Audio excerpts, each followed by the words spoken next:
the purpose of investment is make money, nothing else. ഒരു കൊടാക്കിനൊക്കെ ചിലപ്പോൾ ഒരു 10-20 വർഷം പിടിച്ച് ചെയ്യാൻ പറ്റും.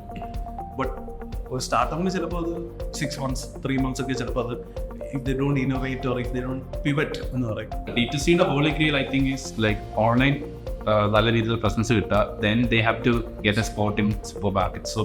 ഞാൻ ഒരു സാധനം തുടങ്ങുന്നത് കൊണ്ട് ഞാൻ ഒരു സ്റ്റാർട്ടപ്പ് ആവില്ല. എല്ലാവരും ശരിക്കും അതാണ് ചിന്തിക്കുന്നത്. Hi and welcome to another episode of Out of the Blue podcast powered by Merstra. And we're at Delson, Jason, co-founders on the Headstart. Then ഇന്നത്തെ ഒരു എപ്പിസോഡ് പറയുകയാണെങ്കിൽ നമ്മുടെ ഓൺടർപ്രണറിയൽ ഒരു ജേർണി അല്ലെങ്കിൽ ഓൺടർപ്രണർഷിപ്പിനോട് ഇൻട്രസ്റ്റ് ഉള്ളവർക്ക് ഭയങ്കര ഒരു ബോധ്യമായിട്ടുള്ള ഒരു എപ്പിസോഡായിരിക്കും. ആൻഡ് നമ്മുടെ ഗസ്റ്റിനെ പറ്റി പറയുകയാണെങ്കിൽ ഒറ്റ വാക്കിൽ പറയുകയാണെങ്കിൽ ഒരു സ്റ്റാർട്ടപ്പ് എക്കോസിസ്റ്റം എനേബിളർ. ദെൻ ഇനിയും ഒരു ഡെസിഗ്നേഷൻ അത് മാത്രമല്ല ഡിഫറെൻറ്റ് ഡെസിഗ്നേഷൻസ് ആൻഡ് റെസ്പോൺസിബിലിറ്റീസ് ഉള്ള ഒരാൾ കൂടെയാണ്. ഇപ്പം പറയുകയാണെങ്കിൽ AIC IIIT CEO ആണ്, ദെൻ മെർസ്ട്രയിലെ ഡയറക്ടറാണ്, ദെൻ ഹെഡ്സ്റ്റാർട്ടിൽ ലീഡ് ആൻഡ് വോളണ്ടിയർ ചെയ്യുന്നുണ്ട്. So let's welcome Mittu. Hi Mittu. Hey, thank you. Hi. Yeah. So ഇത്രയും ഡെസിഗ്നേഷൻസ് അല്ലെങ്കിൽ ഇത്രയും റെസ്പോൺസിബിലിറ്റീസ് എങ്ങനെയാണ് മാനേജ് ചെയ്യുന്നത്? ലൈക്ക് ഓരോന്നിൻ്റെ like AIC IIIT, Merstra, then Headstart, ഇതൊന്ന് പറയാമോ? സോ ഇതെല്ലാം കൂടെ ഒറ്റ ദിവസം ഉണ്ടായി വന്നതല്ല.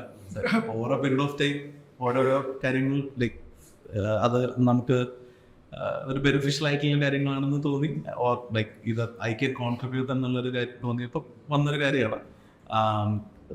So I just go back ഒരു കുറച്ചൊരു മേ ബി 10 years ബാക്ക്, ഒരു 10 വർഷം പുറകെ എനിക്ക് ആകെ ഒരു ഡെസിഗ്നേഷൻ ഉണ്ടായിരുന്നുള്ളൂ. ഞാൻ സ്വന്തമായിട്ടുള്ള ഒരു കമ്പനി നടത്തുന്ന ഒരാളായിരുന്നു. ഒരു digital marketing agency, branding digital marketing agency ആയിരുന്നു. സോ 2012 തൊട്ട് 2022 വരെ ഞാൻ ആ ഒരു ഏജൻസി റൺ ചെയ്യായിരുന്നു. ഇതിൻ്റെ കൂടെ ഇടയ്ക്ക് ഒരു അറൗണ്ട് 2015 or 2016 കുറേ അന്ന് നമ്മൾ നാച്ചുറലി ആസ് എ ഏജൻസി നമ്മൾ കൂടുതൽ ഇൻട്രാക്ട് ചെയ്യുന്നവരെല്ലാം ബിസിനസ് ഓണേഴ്സ് അല്ലെങ്കിൽ സ്റ്റാർട്ടപ്സ് ബിൽഡ് ചെയ്യുന്ന ആൾക്കാരായിരിക്കും, ചെറിയ ചെറിയ ബിസിനസ്സുകളായിരിക്കും, പല ആ റേഞ്ചിലുള്ള ബിസിനസ് ഓണേഴ്സ്. സോ എനിക്ക് തോന്നിയത് കുറേ ചലഞ്ചസ് ഇവർക്കെല്ലാം ഉണ്ട്. അത് ചിലപ്പോൾ മാർക്കറ്റിങ്ങിൻ്റെ റിലേറ്റഡ് ആയിരിക്കാം, ചിലപ്പോൾ ക്ലിയർ ആയിട്ടുള്ള കംപ്ലൈൻസസ് അറിയുന്നുണ്ടാവില്ല, അല്ലെങ്കിൽ അടുത്തൊരു സ്റ്റെപ്പ് തന്നെ എടുക്കാമെന്ന് ചിലർക്ക് അറിയുന്നുണ്ടാവില്ല. എവറിബഡി ഹാസ് നോട്ടൊരു ഒരു എല്ലാവരും ഒട്ടത്തൊരു ബക്കറ്റിലിട്ട് എല്ലാവർക്കും ഒരേ പ്രോബ്ലംസ് ആണ് ജനറലി അവിടെ. ആൻഡ് ദാറ്റ് പോയിന്റ് ഒരു ഹെഡ്സ്റ്റാർട്ട് എന്ന് പറയുന്ന ഓർഗനൈസേഷനെ കുറിച്ച് അറിയുകയും, ഹെഡ്സ്റ്റാർട്ട് എന്ന് പറയുന്ന ഓർഗനൈസേഷനിൽ നമ്മൾ 1-2 ഇവൻറ്റ്സിലൊക്കെ പോവുകയും ചെയ്തു. അപ്പോൾ എനിക്ക് തോന്നി ഹെഡ്സ്റ്റാർട്ട് ചെയ്യുന്ന കാര്യങ്ങൾ ഒരു സ്റ്റാർട്ടപ്സിന് ഹെൽപ്ഫുൾ ആയിട്ടുള്ളൊരു കാര്യമാണ്. And if I can contribute, എനിക്ക് എന്തെങ്കിലും അതിനകത്ത് ചെയ്യാൻ പറ്റുകയാണെങ്കിൽ ഈ ഒരു എനിവേ ഞാൻ കുറേ ബിസിനസ്സുകാരായിട്ട് വർക്ക് ചെയ്യുന്നു, സോ അവരെ ഹെൽപ്പ് ചെയ്യാൻ പറ്റുമോ എന്നുള്ളൊരു ചിന്തയിൽ ഞാൻ ഹെഡ്സ്റ്റാർട്ടായിട്ട് വോളണ്ടിയർ ചെയ്യാൻ സ്റ്റാർട്ട് ചെയ്തു. ഇതൊരു 8 years ബാക്ക് തുടങ്ങിയൊരു ജേർണിയാണ്. ഓക്കെ. സോ ആ ഒരു സമയത്ത് ഈ പറയുന്ന ഒരു എക്കോസിസ്റ്റം എനേബിളർ എന്ന് പറയുന്ന വാക്ക് എന്താണെന്ന് തന്നെ എനിക്ക് അറിയാം. ഞാൻ ബേസിക്കലി ഉദ്ദേശിച്ചിരുന്നു ലൈക്ക് ഇങ്ങനൊരു ഓർഗനൈസേഷൻ, സ്റ്റാർട്ടപ്സിനെ സപ്പോർട്ട് ചെയ്യുന്ന ഒരു ഓർഗനൈസേഷൻ അവിടെ വോളണ്ടിയർ ചെയ്യുക. And it is purely volunteering activity. അപ്പം ഒരു വർക്ക് എന്നുള്ള രീതിയിലല്ലോ, പ്യൂർ വോളണ്ടിയറിങ് ആക്ടിവിറ്റി ആയിരുന്നു. സോ നാച്ചുറലി വോളണ്ടിയറിംഗ് എന്ന് പറയുമ്പോൾ നമ്മളൊരു രാവിലെ മുഴുവൻ നമ്മൾ ഓഫീസിലും മറ്റു കാര്യങ്ങളെല്ലാം കഴിഞ്ഞാൽ നമ്മുടെ ക്ലയൻസും മറ്റു കുറേ പിടിപൊടികളും കഴിഞ്ഞിട്ട് നമ്മൾ എത്തുമ്പോൾ വി കെൻ ഒരു എന്താ പറയുക ഒരു മൈൻഡ് റിഫ്രഷ് ചെയ്യാനും നമുക്കൊരു ഫുൾഫിൽമെൻറ്റ് ചെയ്യും. നാട്ടിലും എന്തോ കമ്മ്യൂണിറ്റിക്ക് വേണ്ടി എന്തോ കാര്യങ്ങൾ ചെയ്യുന്നുണ്ട് എന്നൊക്കെ അങ്ങനെ സ്റ്റാർട്ട് ചെയ്യുന്ന ഒരു ആക്ടിവിറ്റിയാണ്. ബട്ട് ദെൻ ഇപ്പോൾ ഒരു 8 years ആയിട്ട് ഞാൻ ഹെഡ്സ്റ്റാർട്ടിൻ്റെ വോളണ്ടിയറാണ്. ആൻഡ് അലോങ് ദ വേ ഞാൻ ഹെഡ്സ്റ്റാർട്ടിൻ്റെ കേരള ചാപ്റ്റർ ലീഡ് ചെയ്യുന്നൊരു റോൾ ഞാൻ ടേക്കപ്പ് ചെയ്തത്. അങ്ങനെയാണ് ആ ഒരു ഡെസിഗ്നേഷൻ ഉണ്ടായത്. ആൻഡ് ഈ ഒരു വോളണ്ടിയറിങ് എക്സ്പീരിയൻസ് ഒരു കുറേ insights, lot of insight into entrepreneurship എന്താണ്, അല്ലെങ്കിൽ സ്റ്റാർട്ടപ്സ് എന്താണ്, അതൊക്കെയാണ് ചലഞ്ചസ്, എങ്ങനെയാണ് ഈ എക്കോസിസ്റ്റം ഉള്ളത്, ഈ എക്കോസിസ്റ്റത്തിൽ എന്തൊക്കെ ഓൾ ആർ എക്സിസ്റ്റിംഗ് ദർ, ഓരോരുത്തരുടെ റോൾ എന്താണ്, ഇതിൽ നിന്ന് എന്തെല്ലാം ബെനിഫിറ്റ്സ് ഒരു സ്റ്റാർട്ടപ്പിന് കിട്ടാൻ, കുറേ ഇൻസൈറ്റ്സ്.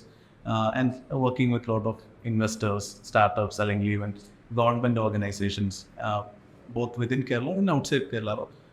ഈ കുറേ ഒരു എക്സ്പോഷർ ആൻഡ് എക്സ്പീരിയൻസ് ആണ് actually got me to my next venture, which is Merstra Foundation. Merstra is an organization which supports organizations, startup-കളായിട്ട് വർക്ക് ചെയ്യുന്ന ഓർഗനൈസേഷൻസിനെ സപ്പോർട്ട് ചെയ്യുന്ന ഒരു organisation. Okay. It could be കൺസൾട്ടിങ് ആവാം or helping them setup some things, പല കാര്യങ്ങൾ ചെയ്യുന്നുണ്ട്. സോ ഇത് നമ്മൾ മെയിൻലി ഇൻക്യുബേറ്റേഴ്സ്, ആക്സിലറേറ്റേഴ്സ് അല്ലെങ്കിൽ ഈവൻ ഗവൺമെൻറ്റ്സുമായിട്ട് നമ്മൾ ചേർന്ന് വർക്ക് ചെയ്യാറുണ്ട് on various programmes. Mostly programme based ആയിട്ടുള്ള വർക്ക് ചെയ്യുന്നൊരു ഓർഗനൈസേഷൻ. സോ അവിടെ നിന്ന് ആ ഒരു എക്സ്പീരിയൻസിൽ നിന്നാണ് ദെൻ അഗെയിൻ ഈ ഒരു Atal incubation centre AIIT Kottayam എന്ന് പറയുന്ന ഒരു ഇവിടത്തേക്ക് എത്തുന്നത്. സോ അവിടെ ഒരു ഓപ്പണിംഗ് ഉണ്ടായിരുന്നു. ഇതൊരു കേരളത്തിൽ നോക്കുകയാണെങ്കിൽ എനിക്ക് തോന്നുന്നു അസ് ഓഫ് ടുഡേ ഫങ്ഷനിങ് ആയിട്ട് 2 AICs ഉള്ളൂ. ഒന്ന് Atal incubation centre AIIT Kottayam, ഒന്ന് അമൃത TVA എന്ന് പറയും. അത് but as A fully grown AIC ആയിട്ട് ഈ AIIT കോട്ടയം മാത്രമേ ഉള്ളൂ. ഇപ്പോൾ 2-3 AICs പുതുതായിട്ട് ഈ വർഷം വന്നിട്ടുണ്ട്, പക്ഷേ അവർ ഫങ്ഷനിങ് സ്റ്റാർട്ട് ചെയ്തിട്ടില്ല എന്നുള്ളതാണ് എനിക്ക് തോന്നുന്നത്. സോ അങ്ങനെ നോക്കിയപ്പോൾ it's one of the AICs in only one of the AICs in Kerala. അതുപോലെ തന്നെ ഇന്ത്യ മുഴുവൻ നോക്കുകയാണെങ്കിലും ഏകദേശം ഒരു 100 AICs ആവും. ഇതിലേക്ക് ഈ ഒരു ഓപ്പർച്യൂണിറ്റി ഒന്ന് ടേക്കപ്പ് ചെയ്യാം എന്നുള്ളൊരു തോട്ട് പ്രോസസ്സിലാണ് ഈ ഒരു റോൾ ഇപ്പോൾ ടേക്ക് ചെയ്തത്. അപ്പോൾ ഇതെല്ലാം കൂടെ ഒരുമിച്ച് പറഞ്ഞപ്പോൾ വന്നെങ്കിൽ, പക്ഷേ ഇതെല്ലാം ഒരു over pick of 8 years 1 by 1 ആഡായി വന്ന ഓരോ റോളുകളാണ്. എഡ്യൂക്കേഷൻ ബേസ് നോക്കുവാണെങ്കിൽ എഞ്ചിനീയർ ആണ്. യെസ്. ഓക്കെ. അപ്പോൾ ഇപ്പം നേരത്തെ പറഞ്ഞ ഒരു മാർക്കറ്റിംഗ് ഏജൻസി ആയിരുന്നു ഫസ്റ്റ് സ്റ്റാർട്ട് ചെയ്തത്. സ്കിൽ വൈസ് വരുമ്പോൾ മാർക്കറ്റിംഗ് ഉണ്ട്. യെസ്. ഒരു സ്കിൽ വൈസ് പ്യൂർലി ഞാൻ ഡിസൈനർ. യെസ്. ഞാൻ എൻ്റെ ഒരു കരിയർ സ്റ്റാർട്ട് ചെയ്യുന്നത് ഗ്രാഫിക് ഡിസൈനർ ആയിട്ടാണ്. Okay, nice. ദെൻ ഇപ്പം ചെയ്യുന്നത് ലൈക്ക് കൺസൾട്ടിങ്, വോളണ്ടിയറിങ് കാര്യങ്ങളാണ് ഇപ്പോൾ ചെയ്യുന്നത്. സോ ഈ ഒരു ചേഞ്ച് എങ്ങനെയാണ്? ലൈക്ക് അപ്പം engineer, designer, consulting. So engineering actually ഞാൻ പ്രൊഫഷണലി ചെയ്തിട്ടില്ല. എനിക്ക് തോന്നുന്നില്ല ഞാൻ പ്രൊഫഷണലി ചെയ്തിട്ടുണ്ടെന്നുള്ള. ഞാൻ പഠിച്ചു 2 എഞ്ചിനീയേഴ്സ്, 3 എഞ്ചിനീയേഴ്സ്, ഒരു ബയോടെക്നോളജി. അപ്പോൾ എനിക്ക് തോന്നുന്നത് കേരളത്തിൽ നിന്നല്ല, ഇന്ത്യയിലുള്ള പല എഞ്ചിനീയേഴ്സിൻ്റെ അവസ്ഥ ഇത് തന്നെയാണ്. സോ എൻ്റെ ഒരു സാറ് പറയുന്നത് എഞ്ചിനീയറിങ് ഒരു പഴയ BSc അല്ലെങ്കിൽ BCom, BA ഡിഗ്രി പോലെ ആയിട്ടുണ്ട്. But it's a basic degree right now. അതിൻ്റെ അപ്പുറത്തേക്ക് നമുക്ക് ഒരു പ്രൊഫഷണലി ഇരിക്കുന്ന ഒരു എഞ്ചിനീയറിംഗ് ആയിട്ട് കോർ ഫീൽഡിലേക്ക് പോകണമെങ്കിൽ അറ്റ്ലീസ്റ്റ് ഒരു മാസ്റ്റേഴ്സോ PhD എന്നുണ്ടെങ്കിൽ ചിലപ്പോൾ ഒരു പ്രൊഫഷണലി ചെയ്യാൻ പറ്റുള്ളൂ. ബട്ട് അതർവൈസ് ഒരു BTech കൊണ്ട് അത്രേ പറ്റുമെന്ന് ഞാൻ എനിക്ക് കോൺഫിഡൻസ് കിട്ടി.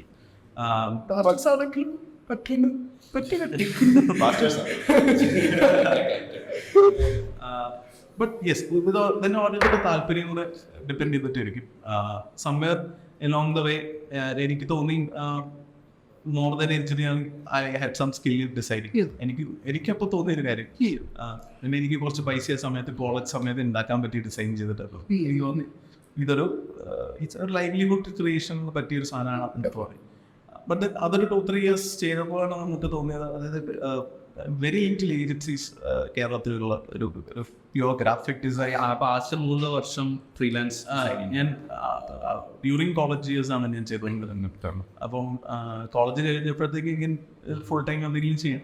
And just as a normal graphic ഡിസൈനറായിട്ട് ചിലപ്പോൾ ഒത്തിരി കുറേ തെറ്റിദ്ധാരണ വരുന്നത്. കാരണം നമ്മളിപ്പോൾ ഈ കോട്ടയത്ത് തന്നെ നമ്മൾ പല ജംഗ്ഷനുകൾ എന്ന് കഴിഞ്ഞാൽ കുറേ കടകളുടെ മുമ്പിൽ DTP സെൻറ്റർ ഗ്രാഫിക് ഡിസൈൻ എന്നൊക്കെ എഴുതി വെച്ചിട്ടുണ്ട്. അപ്പോൾ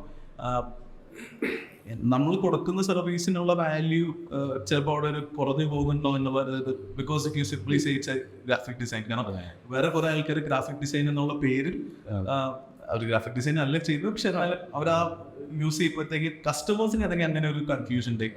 നിങ്ങൾ എന്തിനാണ് ഇത്ര ചാർജ് ചെയ്യുന്നത്, അല്ല നിങ്ങൾക്ക് എന്താണ് ഇത്ര ഇമ്പോർട്ടൻസ്, എനിക്ക് അപ്പുറത്ത് പോയാൽ 9 രൂപ കിട്ടുമല്ലോ, അങ്ങനെ ഒരു ഇത് കിട്ടും. അപ്പം അങ്ങനെയാണ് നമ്മൾ കുറച്ചും കൂടെ അതിനെക്കുറിച്ച് പഠിക്കുന്നുണ്ട്. അങ്ങനെ ഒരു ബ്രാൻഡിങ് ഏജൻസി എന്നൊക്കെയുള്ള ഒരു കൺസെപ്റ്റ്സിലേക്ക് ഒരു 2010-11 സമയങ്ങളിലുണ്ട്. അന്ന് ഒരു സം ഗുഡ് ഏജൻസീസ് ഉണ്ടായിരുന്ന കേരളത്തിൽ. പക്ഷേ I felt കുറച്ചുകൂടെ we could add value to that.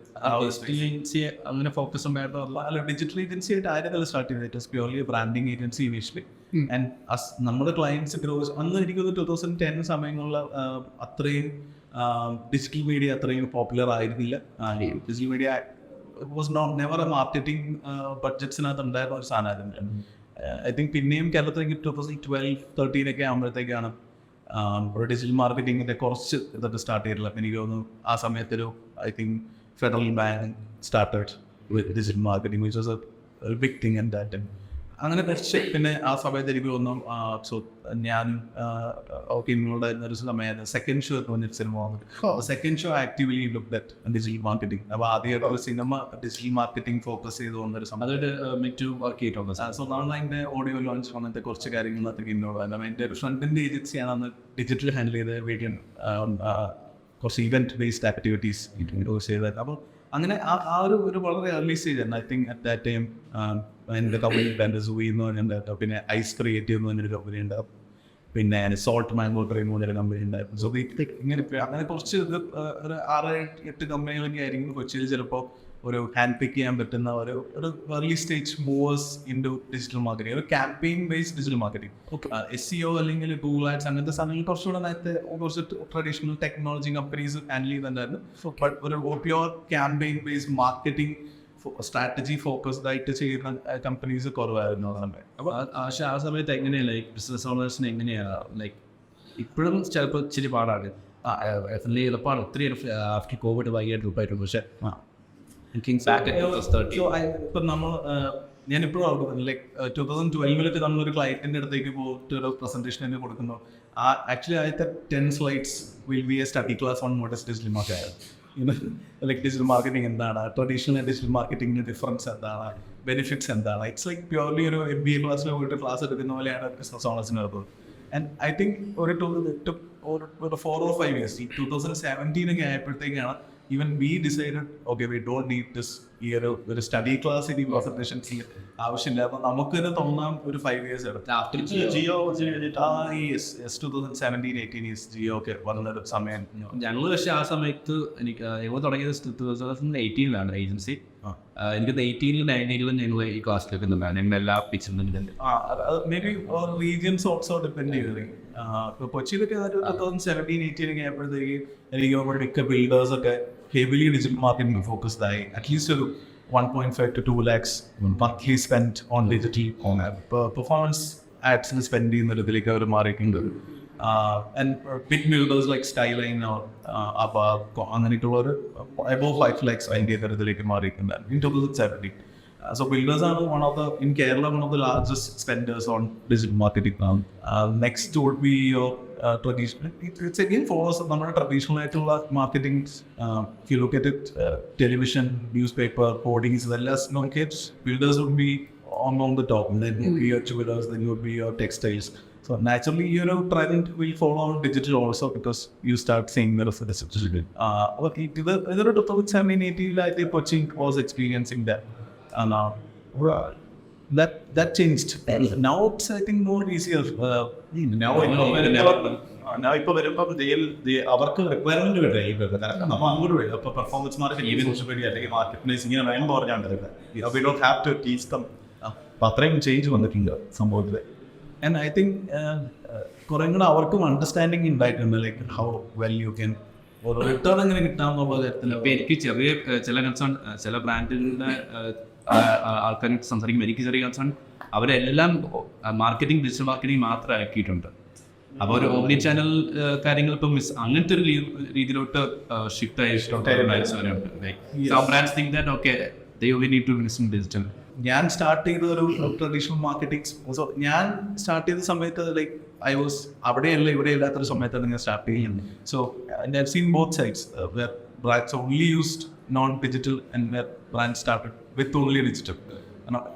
അത് മോസ്റ്റ്ലി ഒരു സ്മോൾ ബിസിനസ്സസ് ആണ് പോർട്രേറ്റ് ചെയ്യുക. ബിക്കോസ് അന്നത്തെ സമയത്ത് ഒരു 2010 to 15 ആ ഒരു 5 years ടൈപ്പിലും ബ്രാൻഡ്സ് വിത്ത് മണി മാത്രം ഒരു ന്യൂസ് പേപ്പർ അല്ലെങ്കിൽ ഹോർഡിങ്സിലേക്കൊക്കെ ചിന്തിക്കാൻ പോലും പറ്റുമോ? Television is only for the very big known. അപ്പോൾ then the small new startups. അപ്പോൾ അവർക്ക് എന്താ ചെയ്യാൻ പറ്റുക? അവർക്ക് ഡിജിറ്റൽ മാത്രമാണ് ആക്സസിബിൾ ആയിട്ടുള്ള സാധനം. സോ ഐ വാസ് സ്റ്റാർട്ട് ചെയ്യുന്ന സമയത്ത് there were brands only digital, only traditional ചെയ്തിരുന്നവർ, ഓൺലി ഡിജിറ്റൽ ചെയ്തിരുന്നവരാണ്. നൗ പിന്നെ ഇതൊരു മിക്സായി മാറില്ല. പിന്നെ ചിലർ ഹാവ് ഐഡന്റിഫൈഡ് ഇപ്പോൾ പത്രത്തിൽ കൊടുത്താൽ അവർക്ക് റിട്ടേൺ കിട്ടില്ല എന്നുള്ള ഒരു ഫീലിംഗ് അവർക്ക് വന്നിട്ടുണ്ടാവും. അതുകൊണ്ടായിരിക്കാം. അങ്ങനെ ഇതൊരു സ്ട്രാറ്റജി ബേസ്ഡ് ആണല്ലോ. ലൈക്ക് അവരെല്ലായിടത്തും സ്പെൻഡ് ചെയ്യുന്നു, ഒരു റുപ്പി സ്പെൻഡ് ചെയ്താൽ എത്ര റുപ്പി തിരിച്ചു കിട്ടുന്നുണ്ടെന്നുള്ളൊരു അനലൈസിസിന്റെ ബേസിസിലാണ് അവർ വാട്ട് ടു നെക്സ്റ്റ് ഇയർ ചെയ്യേണ്ടത് പ്ലാൻ ചെയ്തത്. അതുകൊണ്ടായിരിക്കും അങ്ങനെ വരുന്നത്. എല്ലാ ബിസിനസ്സിനും നമുക്ക് ഒരു റോളോ എടുത്തിടാൻ പറ്റില്ലായിരിക്കും. അപ്പോൾ ഒരു ആസ് എ ബിൽഡർ ഞാൻ അത്രയ്ക്കും ഒരു ഇത് സോ അറ്റ് എ ടൈം നമ്മളൊരു 7 or 8 ബിൽഡേഴ്സിനെ മാനേജ് ചെയ്തിട്ടുണ്ടായിരുന്നു performance marketing. So one study we could identify was there was one builder who had a project or സ്ഥലത്തുണ്ട് almost 60 lakhs cost വരുന്ന ഒരു പ്രോജക്റ്റാണ്. ഓൾമോസ്റ്റ് സിമിലർ കാര്യങ്ങൾ തന്നെ ഓഫർ ചെയ്ത അനദർ ബിൽഡറാണ്. The only difference is ഈ first ബിൽഡറിന് ഡിജിറ്റൽ മാത്രമേ ഫോക്കസ് ഉള്ളൂ.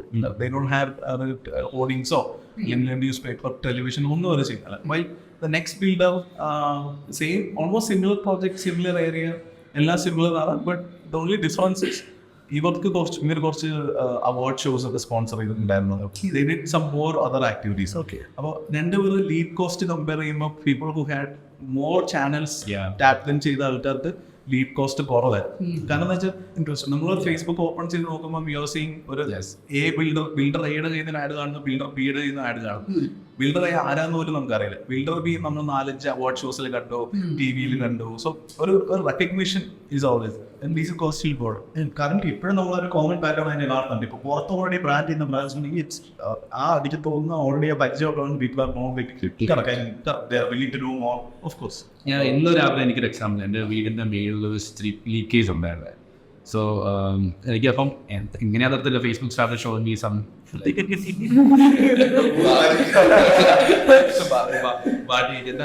ലീക്കേജ് ഫിക്സ് ചെയ്യുന്ന പ്രൊഡക്ട്സ് ഉണ്ടല്ലോ. അപ്പം എനിക്ക് കുറെ അറിയാൻ മേലാത്ത ബ്രാൻഡുകൾ വന്ന് ഫിക്സ് ഇറ്റ് ആയിരിക്കും. എന്നിട്ട് പിന്നെ ഡോക്ടർ ഫിക്സ് ഇറ്റ് ആവും. ഐ വാസ് ലൈക്ക് ഡാം, എനിക്ക് ക്ലിക്ക് ചെയ്യണം. പക്ഷേ അൺഫോർച്ചുനേറ്റ്ലി കോട്ടയത്ത് ഡോക്ടർ സർവീസ് ഇല്ലായിരുന്നു.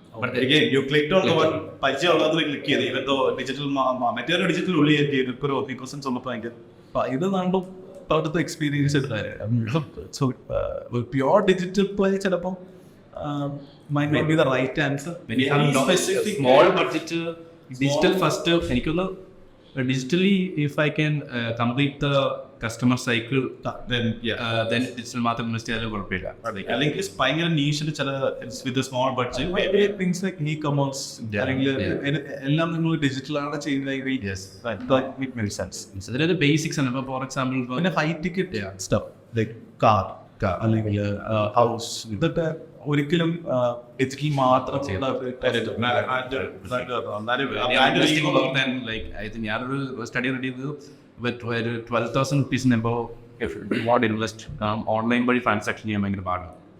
Four that you need to have an offline supply.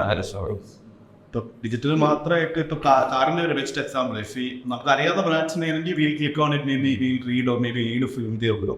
പക്ഷെ ഇതുവരെ കേൾക്കാത്തൊരു പ്രോഡക്റ്റ് ആണെങ്കിൽ നോൺ ഗോയിങ് ടു ക്ലിക്ക് ചെയ്യുക ഓൺ കണക്കിലേക്ക്. ഇപ്പം ഡിജിറ്റലി പ്രസൻസ് വന്നെന്ന് ഡിജിറ്റലി ബ്രാൻഡ് ബിൽഡ് ചെയ്യാൻ പറ്റുമോ? അതൊരു വലിയ question. Because sometimes brand building is on the face. ഇതിപ്പോൾ നമ്മൾ ഇന്ത്യ എന്ന് പറയുന്നൊരു കൺട്രി എടുക്കുന്നത് ലൈക്ക് എപ്പോഴും എസ്പെഷ്യലി ഞാൻ ഈ സ്റ്റാർട്ടപ്പ് പിച്ച് ഡെക്സ് ഒക്കെ കാണുമ്പോൾ ഇന്നത്തെ കാണുന്ന ഒരു കാര്യം, എസ്പെഷ്യലി D2C ബ്രാൻഡ്സ് ഒക്കെ വരുമ്പോൾ they come out with saying that നമ്മുടെ TAM 140 crores TAM is like a total market. അതായത് 140 കോടി ജനങ്ങൾ ഇന്ത്യയിൽ, അപ്പോൾ 140 കോടി ജനങ്ങൾ നമ്മുടെ മാർക്കറ്റാണ്. പക്ഷെ ഇത് ആക്ച്വലി കറക്റ്റ് അല്ല. കാരണം എന്ന് വെച്ച് കഴിഞ്ഞാൽ ഇന്ത്യയിൽ അറൗണ്ട് 70, അതെ എൻ്റെ നമ്പേഴ്സ് ചിലപ്പോൾ തെറ്റായിരിക്കും, ബട്ട് ഒരു 60-70 crores ആണ് ഇന്റർനെറ്റ് ആക്സസ് ഉള്ളത് ഓൾ ഓവർ. എനിക്ക് ഈ ട്രാൻസാക്ഷൻസ് നടത്തിയിട്ടുള്ളത് 100 million, 10 crore അത്രയൊക്കെ ആയിരിക്കും വരിക. പിന്നെ എനിക്ക് തോന്നുന്നു ലൈക്ക് ഈവൻ നെറ്റ്ഫ്ലിക്സ് അക്കൗണ്ട് ഇതൊക്കെ നോക്കി അറൗണ്ട് 15-20 crores ഒക്കെ നമുക്കൊരു ആവറേജ് മാർക്കറ്റ് സൈസ് ആയിട്ട് എടുക്കാൻ പറ്റുള്ളൂ. സോ ഇപ്പോൾ ഒരു D2C സ്റ്റാർട്ടപ്പ് തുടങ്ങുന്ന ഒരാൾ അതാണ് ആക്ച്വലി ശരിക്കും 20 crores ആവും. But the fact is 20 crores എന്ന് പറയുന്നത് മറ്റ് കൺട്രി വെച്ച് നോക്കുമ്പോൾ US-ന്റെ ടോട്ടൽ പോപ്പുലേഷൻ അത് ശരിയാണ്. പക്ഷേ അതൊരിക്കലും 140 കോടിയല്ല. പക്ഷെ അവർക്ക് എക്സ്പെക്ടേഷൻസ് അല്ലെങ്കിൽ ഗ്രോത്ത് പ്രൊജക്ഷൻസ് അവരുടെ മാർക്കറ്റിംഗ് എല്ലാം അവർ പ്ലാൻ ചെയ്ത് 140 കോടി വെച്ചിട്ടാണ്. സോ ഇവരെയാണ് നമുക്ക് ശരിക്കും ചെയ്യാൻ പറ്റും. സോ ഇഫ് ഈ ഒരു 20 crore സെഗ്മെന്റിലുള്ള ആൾക്കാരാണ് നിങ്ങളുടെ main target audience. Then digital is always a good method. Digital first ആയാലും അല്ലെങ്കിൽ ഡിജിറ്റൽ ഓൺലി ആയാലും കുഴപ്പമൊന്നും ഉണ്ടാവില്ല. But if you have other segments also or decision makers അല്ലെങ്കിൽ involve in the buying process, then digital first is good. Digital only might be a challenge. And if your audience is on credit, digital market you can. That is like credit card holders. Credit card holders, 5% of the population. I think they are easily accessible with digital only marketing. It is like Yes. again 100. I think ഒത്തിരി studies ചെയ്യാനായിട്ടുള്ളത് ഇപ്പോൾ transaction Around 1 crore credit card users. 1 crore അങ്ങാണ്ട് on credit card I think is 5%, which is like about 10 crore. ഒത്തിരി ഇങ്ങനെ stats വെച്ച് നോക്കുമ്പോൾ 100 million ആണ്. അപ്പോൾ ഇന്ത്യയുടെ online transaction ചെയ്യുന്ന ഓഡിയൻസ് വെച്ച് 10 crore. Yes, 80 million are 8%. പിന്നെ യൂസ് ചെയ്യുന്ന ആൾക്കാരുണ്ട്. അത് 10 crore might be active users. For once a year ഒക്കെ ചെയ്യുന്ന ആൾക്കാരിനൊക്കെ നോക്കിയാൽ like people who renew an Amazon Prime once a year. They may not buy everything. പക്ഷേ അങ്ങനെയുള്ള I think 25-30 crores you can accumulate. അത് തന്നെ സ്പോട്ടിഫൈയുടെ സിഇഒയുടെ ഒരു ഇത് പറഞ്ഞത് ലൈക്ക് യൂസർ ബേസിൽ ടോപ്പ് 3 വേൾഡ് വൈഡ് ഇന്ത്യയാണ്. അത് പെയ്ഡ് യൂസേഴ്സിൽ മറ്റേ അതർ കൺട്രീസ് എന്നുള്ള സെഗ്മെന്റ് ഇട്ട് അതിൽ ഈവൻ 50 rupees ആണ് മന്ത്ലി. സ്റ്റിൽ ലൈക്ക് അത്ര അൺവോട്ടപ്പിലാണ് വെരി കമ്പാരിറ്റീവ്. ഈവൻ ഇ-കൊമേഴ്സ് വരുമ്പോൾ ഇപ്പോൾ D2C ആണെങ്കിൽ നമ്മൾ ഇതുവരെ കണ്ടിട്ടുള്ളത് ടിഎഫിന്റെ ഒരു പാറ്റേൺ കണ്ടിട്ട് ടിക്കറ്റ് സൈസ് ഭയങ്കര ഒരു സ്പെസിഫിക് മാർജിൻ ഉണ്ട്. അത് I think anything about 50,000 is very hard to sell. D2C. Anything below 8,000 is not possible. Not possible. I think unless Amazon sell ചെയ്യുക അല്ലെങ്കിൽ ബിഗ് മാർക്കറ്റിൽ മൾട്ടിപ്പിൾ പ്രൊഡക്ട്സ് ബൾക്ക് ഓർഡർ വരുന്നതല്ലാതെ anything below 800 is not viable. Also is എഡ്ജിരിക്കുക. കാരണം be add like you selling 750 അപ്പോൾ എപ്പോൾ CPM കൂടി ഒരു 6 പൈസ അപ്പോൾ താഴെ പോകും. So you have to like 800 ആണെങ്കിൽ ഒരു 500 രൂപ സ്പെൻഡ് ചെയ്യണം ഒരു purchase. then your offer method should be like അത് മാത്രമല്ല അത് റിപ്പീറ്റിൽ അറിയില്ല. you have to wait for it. പിന്നെ ഇപ്പോൾ ഇന്ത്യയിൽ COD ആണ്. So 800 is very good. I think sweet spot is around 900 to 1,500. ആ ഒരു റേറ്റ് നിൽക്കുന്ന വിത്ത് റിപ്പീറ്റ് കസ്റ്റമേഴ്സ് ഉണ്ടെങ്കിൽ അത് D2C anything below 800 is not possible. 50,000 is possible, but it's hard stuff. So there has been a lot of brands or digital only building ആയിട്ടുള്ള കുറേ brands ഉണ്ട്. Of course അത് ഇപ്പോൾ so ഇപ്പോൾ ചിലപ്പോൾ ഒരു ഡിജിറ്റൽ only ആയിരിക്കും. അല്ലെങ്കിൽ if you look at Nike, Pepperfry, Lenska. Of course, see, this is again then a bottom line problem for you. നിങ്ങൾ ബ്രാൻഡ് ബിൽഡ് ചെയ്തു, you are getting X amount of sales. Next year ഈ X എങ്ങനെ കൂട്ടും? You have to open up. Then whatever you're doing digitally you're doing. ചിലപ്പോൾ maximum you can increase your spend. ഇതൊക്കെ ചെയ്യാൻ പറ്റും, optimise ചെയ്യാൻ പറ്റുമായിരിക്കും. പിന്നെ D2C പണ്ട് ബിഗ് ബ്രാൻഡ്സ് ഓഫ്ലൈൻ സെല് ചെയ്തപ്പോൾ then they start online. So ഇപ്പോൾ പുതിയ ബ്രാൻഡ്സ് ഓൺലൈൻ സെല് ചെയ്ത് മാർക്കറ്റ് എനിക്കൊരു ഇതാണ് D2Cയുടെ holy grail I think is like online നല്ല രീതിയിൽ പ്രസൻസ് കിട്ടുക. then they have to get a spot in supermarkets. അല്ലേ ഹോൾ ട്രൂത്ത് ഞങ്ങൾ പ്രോട്ടീൻ പാൾസ് ആണ് ഇവർ വന്നു മാറാർത്തി സോട്സ് അല്ലെങ്കിൽ ഇവർ ലൈക്ക് ഞാൻ നേരത്തെ പറഞ്ഞ പോലെ തന്നെ like if your audience is beyond just that 20-30 crores, then you need to be there where your audience is. നിങ്ങൾ if you take car manufacturers, maybe I am accessible on digital. ചിലപ്പോൾ my father might not be very accessible on digital. If you need somebody above 40 years of age, and then one-off cases അല്ല പറയാം. For generally, if you look ഒരു large audience above 40s might be present offline. You need to be present also. അത്രേ ഉള്ളൂ. അതിനകത്ത് വേറെ complicated strategies of me. Like if your audience is more on digital only, അവിടെ തന്നെ brand build ചെയ്യാൻ സാധിക്കും. പക്ഷേ today the dynamics is changing. Facebook's average age has changed. It used to be 25, 23 before. ഇപ്പോൾ somewhere close to 40 right now. അപ്പോൾ ഇൻസ്റ്റാഗ്രാമിൻ്റെ average age കൂടിക്കൊണ്ടിരിക്കുകയാണ്. So there is a larger population being onboarded to these platforms. So അല്ല അങ്ങനത്തെ ഏതെങ്കിലും ഒരു ബ്രാൻഡിന് like digital ഉള്ളി കളിച്ചിട്ട് നല്ല രീതിയിൽ ടേൺ ഓവറും ലൈക്ക് ഒരു ഏതെങ്കിലും ഒരു ബ്രാൻഡ് എക്സാമ്പിൾ ഇന്ത്യയിൽ I think not traditional kind of or our TVCs, no TVC, no newspaper, no IPL. no IPL apps, no politics. Because the വലിയ പ്ലെയർ ആയ വലിയ പ്ലെയർ എന്ന് പറഞ്ഞ ഇതിലേക്ക് എത്താൻ ചിലപ്പോൾ യു നീഡ് ഓഫ് ഇതെല്ലാം ചെയ്യുന്നത്. പക്ഷെ പ്യുവർ ഡിജിറ്റൽ ഓൺലി ഇപ്പോൾ ലെൻസ് കാർഡ് ആണെങ്കിലും for a long time when one good example is Redbus. I haven't seen any ads. So Redbus, because I think Mahesh Murthy was one of the investors or something on Redbus. ഒരു സമയത്ത്. അപ്പോൾ red bus I think ഈ Goa വിവോയ്ക്ക് sell ചെയ്ത ശേഷമാണ് only after that they start of doing ഈ traditional എയർപോർട്ട്സിലൊക്കെ മറ്റേ ട്രോളിയുടെ landing only after their acquisition by the Vivo ഗ്രൂപ്പാണ് ചെയ്തത്. അതുവരെ അവർ പ്യുവർലി ഡിജിറ്റൽ ഓൺലി ആണ് ചെയ്തത്. And I think where examples are the I think organic result അവർക്ക് എനിക്ക് തോന്നുന്നില്ല ഒരു marketing department ഉണ്ടോന്ന് പോലും എനിക്ക് marketing department Upstarts is like heavily like investing ആണ് ഇപ്പം ക്രിക്കറ്റിലാണെങ്കിലും ട്രഡീഷണൽ മാർക്കറ്റ് ചെയ്യാതെ ഭയങ്കര സ്ഥിതി കയറി വന്ന ഒരു brand without using social media also much. എന്നാൽ ആ സമയത്ത് ട്രഡീഷണൽ മാർക്കറ്റിംഗ് വരാത്ത സംഭവം ഈത്തറില് ഇപ്പൊ ട്രഡീഷണലോട്ട് പോയിട്ടുണ്ട്. അതിന് മുമ്പ് ഭയങ്കര വലിയ കമ്മ്യൂണിറ്റി ബിൽഡ് ചെയ്ത് ഒരു ഫോറം ബിൽഡ് ചെയ്ത് അങ്ങനെ ഒരു രീതിയിലാണ് കമ്മ്യൂണിറ്റി ബിൽഡിംഗ്. ഇപ്പോൾ ഒരു അതിന് ഭയങ്കര ഒരു കമ്മ്യൂണിറ്റി ഗ്രോത്ത് എന്ന് പറയുന്ന ആക്ടിവിറ്റി തന്നെയുണ്ട്. സോഷ്യൻ ഒരു കമ്മ്യൂണിറ്റിയിലെ ഗ്രോത്തിനെ ഹെവിലി യൂസ് ചെയ്യുക. സ്ലാക്ക് ആക്ച്വലി കമ്മ്യൂണിറ്റിയിലെ ഗ്രോത്താണ്. അങ്ങനത്തെ കുറെ കൂടെ എക്സാമ്പിൾസ് ഓഫ് കമ്മ്യൂണിറ്റിയിലെ ഗ്രോത്ത് ഉണ്ടോ. ഒന്ന് you can reduce your spend. Performance മാർക്കറ്റിംഗിൽ സ്പെൻഡ് ചെയ്യുന്നത് ഭയങ്കരമായിട്ട് നമുക്ക് കുറയ്ക്കും. And whatever you won't spend down like ഇപ്പോൾ SEO സ്പെൻഡ് ആയിരിക്കില്ല, ബട്ട് യു ആൾക്കാരെ ഹയർ ചെയ്യുന്നവർക്ക് സ്പെൻഡ് ആണ്.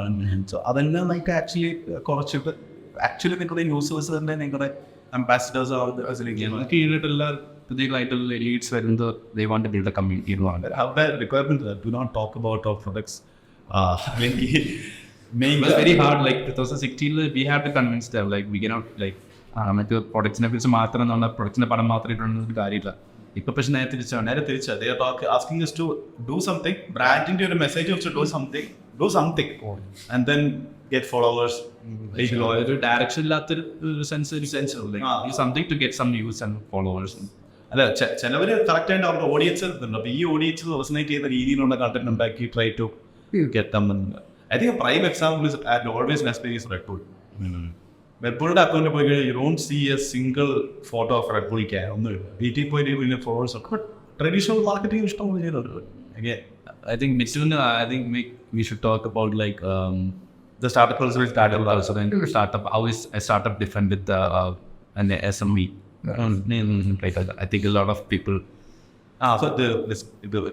ഇത് ആക്ച്വലി എനിക്കൊന്ന് കുറേ നാളുകളായിട്ട് I think even to some extent the government has also created a separate perspective on what a startup is. പക്ഷെ അതൊന്നും ചെയ്യാൻ പറ്റില്ല, കാരണം that's how governments work. So that's certain norms like 10 വർഷമായിരിക്കണം, ഇത്ര 100 കോടിയുടെ താഴേറ്റാണോ ഉണ്ടായിരിക്കണം. അങ്ങനെ നോക്കിക്കഴിഞ്ഞാൽ ഇവിടെ എല്ലാം മിക്ക കമ്പനികളും സ്റ്റാർട്ടപ്പായിട്ട് നമുക്ക് കൺസിഡർ ചെയ്യാൻ പറ്റും. ലൈക്ക് അണ്ടർ 10 years രജിസ്ട്രേഷൻ എല്ലാ കമ്പനിയുടെ സ്റ്റാർട്ടപ്പ്സാണ്.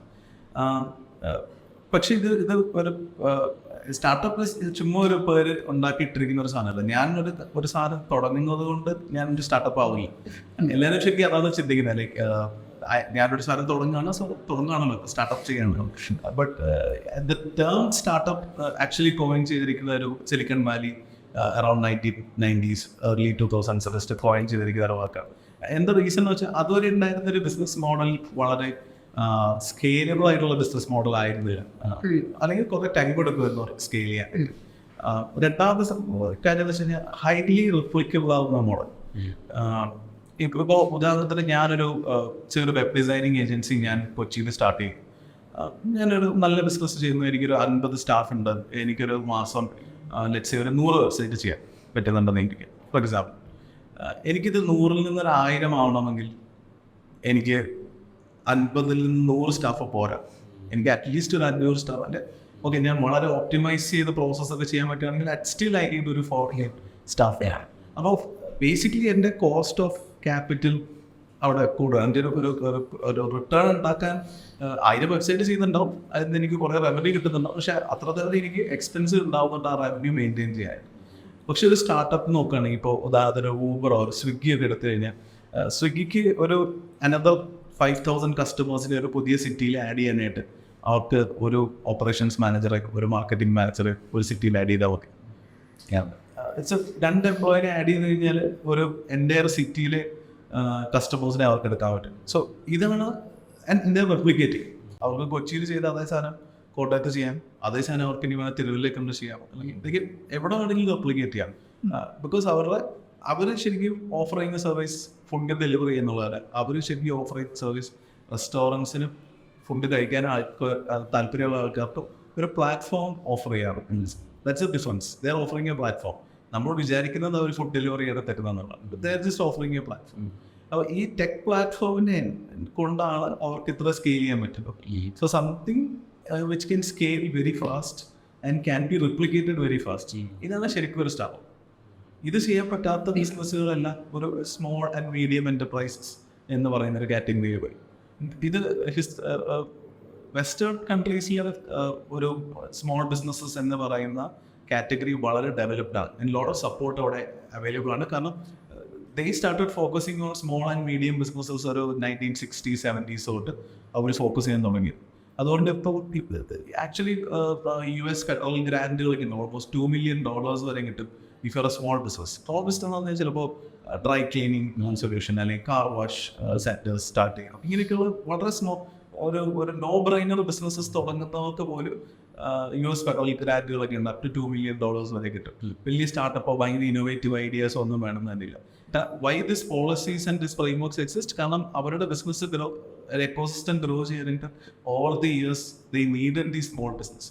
പിന്നീടാണ് സ്റ്റാർട്ടപ്പ് എന്ന് പറഞ്ഞ ലെവലിലേക്ക് വന്നത്. പക്ഷേ ഇന്ത്യയിൽ നമ്മളൊരു growth in terms of small businesses അല്ല അങ്ങനെ ഒരു ബിസിനസ്സുകാരെ സപ്പോർട്ട് ചെയ്യണമെന്നുള്ളൊരു ചിന്തയൊക്കെ ഉണ്ടാകാൻ ഒരു 1990s after liberalisation and I think more towards 2000 when the government and all policy makers started saying we should support MSMEs.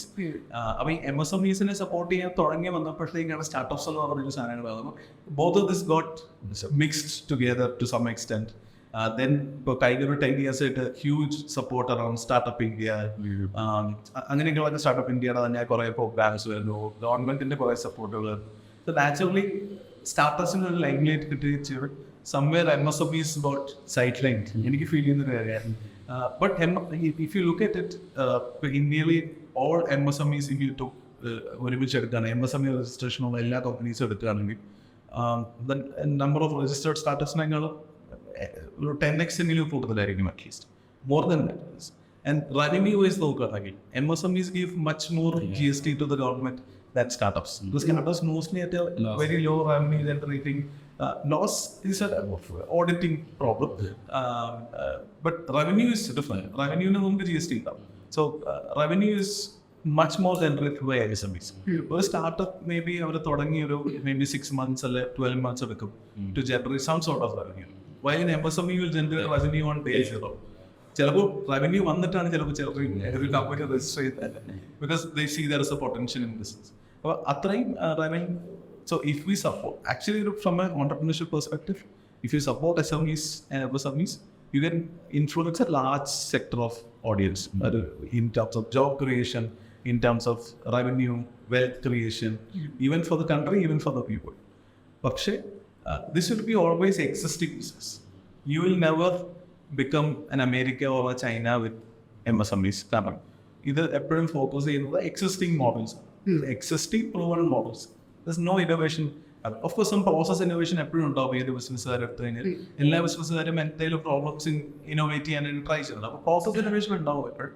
പക്ഷേ ഒരു pure technological innovation, something new like ഒരു Uber അല്ലെങ്കിൽ ഒരു സ്വിഗ്ഗി ഇങ്ങനത്തെയൊക്കെയുള്ള സാധനങ്ങൾ ഉണ്ടാവണമെങ്കിൽ യു നീഡ് സ്റ്റാർട്ടപ്സ്. ആൻഡ് ഇവർക്ക് വേണ്ട support different ആണ്, MSMEസിന് വേണ്ട സപ്പോർട്ട് ഡിഫറെൻ്റ് ആണ്. MSMEസിന് വേണ്ട സപ്പോർട്ട് ഇവർക്ക് വേണ്ട സപ്പോർട്ട് രണ്ടും ഒരുമിച്ച് കൊടുക്കാറില്ല. ഇപ്പോൾ സ്റ്റാർട്ടപ്സിന് ചിലപ്പോൾ MSME can always go and get a loan. കാരണം ഇപ്പം ഞാനൊരു റെസ്റ്റോറൻറ്റ് സ്റ്റാർട്ട് ചെയ്യാനാണെങ്കിൽ പ്രോജക്ട് പ്രപ്പോസലുമായിട്ട് ബാങ്കിൽ ചെന്നാൽ ഗെറ്റ് എ ലോൺ. ഒരു കുറച്ച് കൊലാറ്ററൽ കൊടുത്തിട്ട് നിങ്ങൾക്ക് അല്ലെങ്കിൽ പോലും പിന്നെ ഗവൺമെൻറ് മുദ്ര ലോണും അങ്ങനെ കുറേ സാധനങ്ങൾ തരുന്നുണ്ട്, ഇങ്ങനെ ഈസിലി ഗെറ്റ്. പക്ഷേ സ്റ്റാർട്ടപ്പിൻ്റെ കേസിൽ ഇത് പ്രപ്പോസലായിട്ട് പോകാൻ തന്നെ ചിലപ്പോൾ നമുക്ക് പറ്റില്ല. കാരണം you don't know how you make money, you still working on your idea.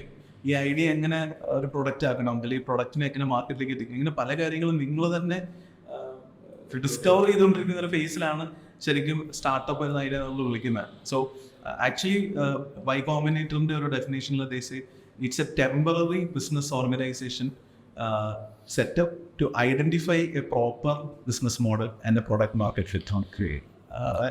That's the best explanation that So that means startup is a temporary organization. Eventually it should get acquired by somebody else. It should go into an IPO and they can our final stage. Because they're still figuring out എങ്ങനെയാണത് run ചെയ്യാം, എങ്ങനെ നമുക്ക് cell ചെയ്യാം, commission based ആണോ എനിക്ക് revenue കിട്ടുമോ അതോ flat rate ആണോ കിട്ടുക, പല കൺഫ്യൂഷൻസ് ഉണ്ട് ഈവൻ ഫോർ എ ഫൗണ്ടർ. ഇതൊക്കെ സോൾവ് ചെയ്യാൻ വേണ്ടിയിട്ടുള്ളൊരു ടൈം പീരീഡ് ആണ് സ്റ്റാർട്ടപ്പിന് ഒരു ഫസ്റ്റ് 3 or 4 years വരെ. And this is where they need a lot of support. ഞാനിപ്പോൾ ചെയ്തുകൊണ്ടിരിക്കുന്ന കുറേ activities is revolving around offering these sort of supports to startups in your early stage, whether that is with the AIC IIIT Kottayam or Headstart or all of my activities in your early stage startups I support ചെയ്യാനുള്ള ആക്ടിവിറ്റീസിലാണ് നമ്മൾ focus ചെയ്യുന്നത്. And I think startups ഒത്തിരിയും SaaS products ഉണ്ടല്ലോ. If a SaaS startup wants to like അവർ successful ആണെങ്കിൽ അവരുടെ main customers ഒരു നല്ല SME ഇരിക്കണം. അപ്പം അങ്ങനെ ഒരു ഇന്റർഡിപെൻഡൻസി. Yes. So, ഞാൻ പറഞ്ഞില്ലേ ഇത് രണ്ട് ടൈപ്പ് ഓഫ് ബിസിനസ്സിനും നമുക്ക് ആവശ്യമാണ്. ബിക്കോസ് ഇന്നിപ്പോൾ ഇന്ത്യയിൽ ഒരു imagine I think there's about 700+ district. Every district will need a textile showroom. Every district will need ഒരു ബിഗ് ഹൈപ്പർ മാർക്കറ്റ്. എല്ലായിടത്തും ആവശ്യമുള്ള സാധനമാണ്. അല്ലെങ്കിൽ ഏതൊരു ചെറിയൊരു ജംഗ്ഷൻ എടുത്തു കഴിഞ്ഞാൽ അവിടെ നമുക്കൊരു ബേക്കറി ആവശ്യമുണ്ടാവും. So these businesses are needed because അത് ജനങ്ങൾക്ക് അത്രയും ആവശ്യമുള്ള സാധനമാണ്. അപ്പോൾ യു കാൻ സേ ഒരു SME ബിസിനസ്സിന് പിന്നെ വേണ്ടതുണ്ടെങ്കിൽ സ്റ്റാർട്ടപ്സിലേക്ക് മാത്രം ഫോക്കസ് ചെയ്യാം എന്ന് പറയുന്നതിൽ കാര്യം ഉണ്ടാവില്ല. And at the same time if you are just focusing on MSMEs, problem is innovation might not happen. Startups are highly innovative, mostly new to the world, new to India. ഒരു പുതിയ product, പുതിയ service അല്ലെ പുതിയൊരു service model, പുതിയൊരു business model. So ഇതൊക്കെയാണ് സ്റ്റാർട്ടപ്സിൻ്റെ പ്രത്യേകത. And they can scale in replicate very fast and highly technology enabled എന്ന് പറയുമ്പോൾ ലൈക്ക് ഫ്യൂച്ചറിസ്റ്റിക് ടെക്നോളജി യൂസ് ചെയ്തപ്പോഴല്ല, ബട്ട് ഇറ്റ് കുഡ് ലൈക്ക് ഒരു സ്വിഗ്ഗിയിൽ ഫ്യൂച്ചറിസ്റ്റിക് ടെക്നോളജീസ് ഒന്നുമല്ല. ഒരു ഗൂഗിൾ മാപ്പ് ഉണ്ട്, ഒരു മൊബൈൽ ആപ്പ് ഉണ്ട്, വിസറോട് വേറെ ആരോ കണ്ടുപിടിച്ച ടെക്നോളജി ആവും. ഇത് രണ്ട് നെറ്റ്വർക്ക്സ് ആരോ കമ്പൈൻ ചെയ്തു, ദേ ക്രിയേറ്റഡ് ആൻ ആപ്ലിക്കേഷൻ. ആ ആപ്ലിക്കേഷനാണ് അവരുടെ സ്കെയിലിംഗ്. സെയിം തിങ് ഇപ്പോൾ ഊബർ ആണെങ്കിലും അല്ലെങ്കിൽ ഇപ്പോൾ if you look Lenskart ആൾക്കാരുടെ പണ്ടോട്ടെ കണ്ണാടി മേടിക്കുന്നതാണ്. ജസ്റ്റ് ആ എക്സ്പീരിയൻസ് അവർ ഓൺലൈൻ കൊണ്ടുവന്നു, അത്രേ ഉള്ളൂ. ആൻഡ് അവരത് റിഫൈൻ ചെയ്ത് കൊണ്ടുവന്നു. ഇപ്പം now it's a very good product എന്ന് എനിക്ക് തോന്നുന്നു. So similarly that is helped a lot of people to ഒന്ന് കോസ്റ്റ് ഭയങ്കരമായിട്ട് താഴേക്ക് കൊണ്ടുവരാൻ സാധിച്ചു. Operationally it made life of people very easy. അപ്പോൾ ഇതുപോലുള്ള പല businesses, big basket is one example. So ഇതൊന്നും നേരത്തെ എക്സിസ്റ്റ് ചെയ്യുന്ന ബിസിനസ് മോഡൽ നമ്മൾ ഒരിക്കലും ചിന്തിച്ചിട്ടുണ്ടാവില്ല. വീട്ടിലിരുന്ന പച്ചക്കറി മേടിക്കുകയും. So those kind of things are actually output of being having startups. അത് ഒരു SME കൊണ്ട് ചിലപ്പോൾ ഉണ്ടാവില്ല. ഞാനിപ്പം കറന്റ് വായിക്കുന്ന ബുക്ക് പ്രോഫിറ്റ് ഫസ്റ്റ് എന്ന് പറഞ്ഞ ബുക്കാണ്. അതിനകത്ത് ഞാൻ അതിനകത്ത് കണ്ടുവരുന്നത് all two way of accounting ഉണ്ട്. അതെന്ന് വെച്ചാൽ ഇപ്പം ഒരു ഫോർമുല പറയുകയാണെങ്കിൽ sales minus expense equal to profit. So profit ലാസ്റ്റത്തേക്ക് വെക്കുന്നത് മീൻസ് അതിനകത്ത് പറയുന്ന മെയിൻ മെസ്സേജ് എന്ന് പറഞ്ഞാൽ പ്രോഫിറ്റ് ഫസ്റ്റ് എടുക്കണം. ഓക്കെ, സോ ആ ഒരു ഓൾഡ് വേ ഒരു ന്യൂ വേ അങ്ങനെ ഒരു ഫോർമുലയിൽ ഒരു ഡിഫറൻഷിയേഷൻ വന്നിട്ടുണ്ടോ? അല്ലെങ്കിൽ പ്രോഫിറ്റ് ഫസ്റ്റ് എന്നുള്ള കോൺസെപ്റ്റ് ലൈക്ക് അതിൻ്റെ ഒരു ടേക്ക് എങ്ങനെയായിരിക്കും? ഞാനത് നമ്മൾ മോസ്റ്റ്ലി ഓൺടർപ്രണർഷിപ്പിനെ കുറിച്ചുള്ള സെഷൻസോ കാര്യങ്ങളൊക്കെ എടുക്കുമ്പോൾ one of the first things I ask people is what is the main purpose of business? എല്ലാവരും പറയും പുതിയ എന്തെങ്കിലും ചെയ്യാൻ, to solve a problem, solve a challenge. എല്ലാവരും മിസ് ഔട്ട് ആവുന്ന കാര്യം nobody uses it to make money, to generate profit. അത് അതീ പറയുന്നത് ചിലപ്പോൾ അവർ നാളെക്കിടുപോലായിരിക്കും. മെയിൻലി അതുകൊണ്ടായിരിക്കും ചെറിയൊരു സ്റ്റിഗ്മ. അല്ല, എല്ലായിടത്തും ഒരു ടാബു ഉണ്ട്. കാരണം the other one will sound bigger than life. This one sounds a little bit. So your create, if you want to add value, if you want to solve a problem, you start a not for profit. If you're starting a business, main purpose is to make profit. Make money എന്ന് പറയുന്നു, but മണി എന്ന് പറഞ്ഞാൽ കുറെ പൈസ ഉണ്ടാക്കുന്നു, പക്ഷെ അതിൽ കൂടുതൽ ചിലവാക്കിയിട്ട് കാര്യമില്ല. You also have to make profit, because otherwise you won't be able to survive. ഇല്ല, കുറച്ച് നാൾ കഴിയുമ്പോൾ കുറെ നഷ്ടം ഉണ്ടായി കഴിയുമ്പോൾ കമ്പനി അടച്ചു പോട്ടുണ്ട് വരും. So you okay maybe ഒരു ഫസ്റ്റ് ഇയർ സെക്കൻഡ് ഇയർ കുറച്ച് നാളത്തേക്ക് you can survive without a profit, ഒരു ന്യൂ കമ്പനി ആയതുകൊണ്ട്. പക്ഷെ going forward you need profit at some point ഇഷ്ടം. ഇപ്പോൾ പ്രോഫിറ്റ് ഇല്ലാതെ ഒരു ബിസിനസ്സിന് ഒരിക്കലും സർവൈവ് ചെയ്യാൻ പറ്റും. മേ ബി മാക്സിമം ഒരു IPO വരെ സർവൈവ് ചെയ്യാൻ പറ്റും. The moment you get listed and you don't have profit, share ഒക്കെ താഴെ വരും. ബട്ട് അതിൻ്റെ ഫോളോ അപ്പിൻ്റെ പിന്നെ കാര്യമുണ്ട്. ഇതിൻ്റെ അകത്ത് it applies to small and medium businesses and large businesses. Maybe സ്റ്റാർട്ടപ്സിന് ഐ ഡോണ്ട് തിങ്ക് സംടൈംസ് ഇത് അപ്ലൈ ചെയ്യില്ല, because it's a temporary. Yes, അപ്പോൾ അതുകൊണ്ടാണ് സ്റ്റാർട്ടപ്പ് ഇൻവെസ്റ്റ്മെന്റ്സ് അവർ നോക്കുമ്പോൾ ഇൻവെസ്റ്റേഴ്സ് ഒരിക്കലും പ്രോഫിറ്റ് നോക്കാൻ. Investors mostly and also that also depends on investors business model. Like if you look at investment as a business, there is an investor's business model. So investor's business model is okay. You have a startup journey. Starting from 0 to maybe 10 years. I am coming on board the journey at second year. I will exit at the 7th year. അങ്ങനെ പറഞ്ഞിട്ടാണ് അവർ വരുന്നത്. So എനിക്ക് ഈ 3rd to 7th year വരെ എനിക്ക് ബോധറിങ് ഉള്ളൂ. What happens after 7th year ഞാൻ ബോധറല്ല as an investor. എനിക്ക് കൂടുതലായിട്ട് പറയുന്നതാണ്. But so from 3 to 7, so 3rd yearly if I have 1 million users, 7th year out as an investor I am looking at maybe 10 million users. Why? Because another investor will come and invest. Even if you don't make profit, there is a possibility of making profit in the future. Another investor will come. Where investor will invest ചെയ്ത് എൻ്റെ equity എനിക്ക് cell of ചെയ്തിട്ട് എനിക്ക് exit ചെയ്യാൻ പാടും. So that is my business model. So that is why startup investors ഒരു പ്രോഫിറ്റിൽ heavily focused ആണ്. വാല്യൂഷൻ ആണ്, ഗ്രോത്ത്. വാല്യൂഷനും secondary, growth at any cost എന്നുള്ളൊരു അതാണ് ഗ്രോത്ത് അറ്റ് എനി കോസ്റ്റ് എന്ന് പറയുന്നത്. യെസ്, ബിക്കോസ് ഇപ്പോൾ ഇതൊരു സൈക്കോളജിക്കൽ ഇതൊന്നുമാണ്. ഇപ്പോൾ അല്ലേ ഞാൻ ആയത് ഇൻവെസ്റ്റർ, ഞാൻ നിങ്ങളുടെ ഒരു കമ്പനിയെ കുറിച്ച് കേൾക്കാം. ആൻഡ് ഞാനിത് കേട്ടു നിങ്ങൾ തുടങ്ങിയിട്ട് 3 മാസമായിട്ടുള്ള നിങ്ങൾക്ക് 10,000 യൂസർ പറയുന്നത് കുഴപ്പമില്ലല്ലോ, മുടക്കന്മാരാലോ. അപ്പോൾ ഞാനത് വിചാരിക്കുക, ഇപ്പം ഞാൻ വെറുതെ ഇൻവെസ്റ്റ് ചെയ്ത് കഴിഞ്ഞാൽ നാളെ അവർക്ക് 1,00,000 യൂസർ ആകുമ്പോൾ I can sell of my share, എനിക്ക് റിട്ടേൺ എടുക്കാം എന്നുള്ളതാണ്. അപ്പോൾ വൺസ് ഐ ഇൻവെസ്റ്റ്, പിന്നെ ഞാൻ നിങ്ങളെ എന്തിനാണ് പുഷ് ചെയ്യുക? ഗ്രോത്തിന് വേണ്ടിയാണ് ഞാൻ പുഷ് ചെയ്യുള്ളൂ. ഞാൻ കുറിച്ചൊന്നും ഇപ്പോൾ ഇൻവെസ്റ്റേഴ്സ് കുറേയും കൂടെ ബോധവോടാണ്. കാരണം എന്താ വെച്ച് കഴിഞ്ഞാൽ so there is a concept called the bigger fool theory. Who is the bigger fool? ഇത് മെയിൻലി ഫ്ലിപ്കാർട്ടിന്റെ investment series Walmart buyout take over ചെയ്യുന്നവർ ഈ ഒരു ക്വസ്റ്റ്യൻസ് ഇടയ്ക്കിടയ്ക്ക് ചോദിക്കുന്നതാണ്. Very high valuation and still loss. If there will be another investor to buy it, ഇനി investor ഉണ്ടാവുമോ എന്നൊരു ചോദ്യം ഉണ്ടായി. ഐ തിങ്ക് അറൗണ്ട് ആ സ്റ്റേജിനാണ് വാൾമാർട്ട് അക്വയർ ചെയ്യുന്നതിലേക്ക് മാറുന്നത്. ഫർദർ സ്റ്റാർട്ടപ്പ് VCs ഇൻവെസ്റ്റ് ചെയ്യാത്തൊരു സ്റ്റേജിലേക്ക് അത്രയും ബിഗ് ആയി. So most of the IPOs you look at it, that's a reason, because there is no other VC who will invest in it.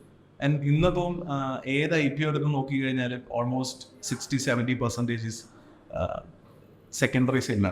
Basically founders or investors holding share, selling it off.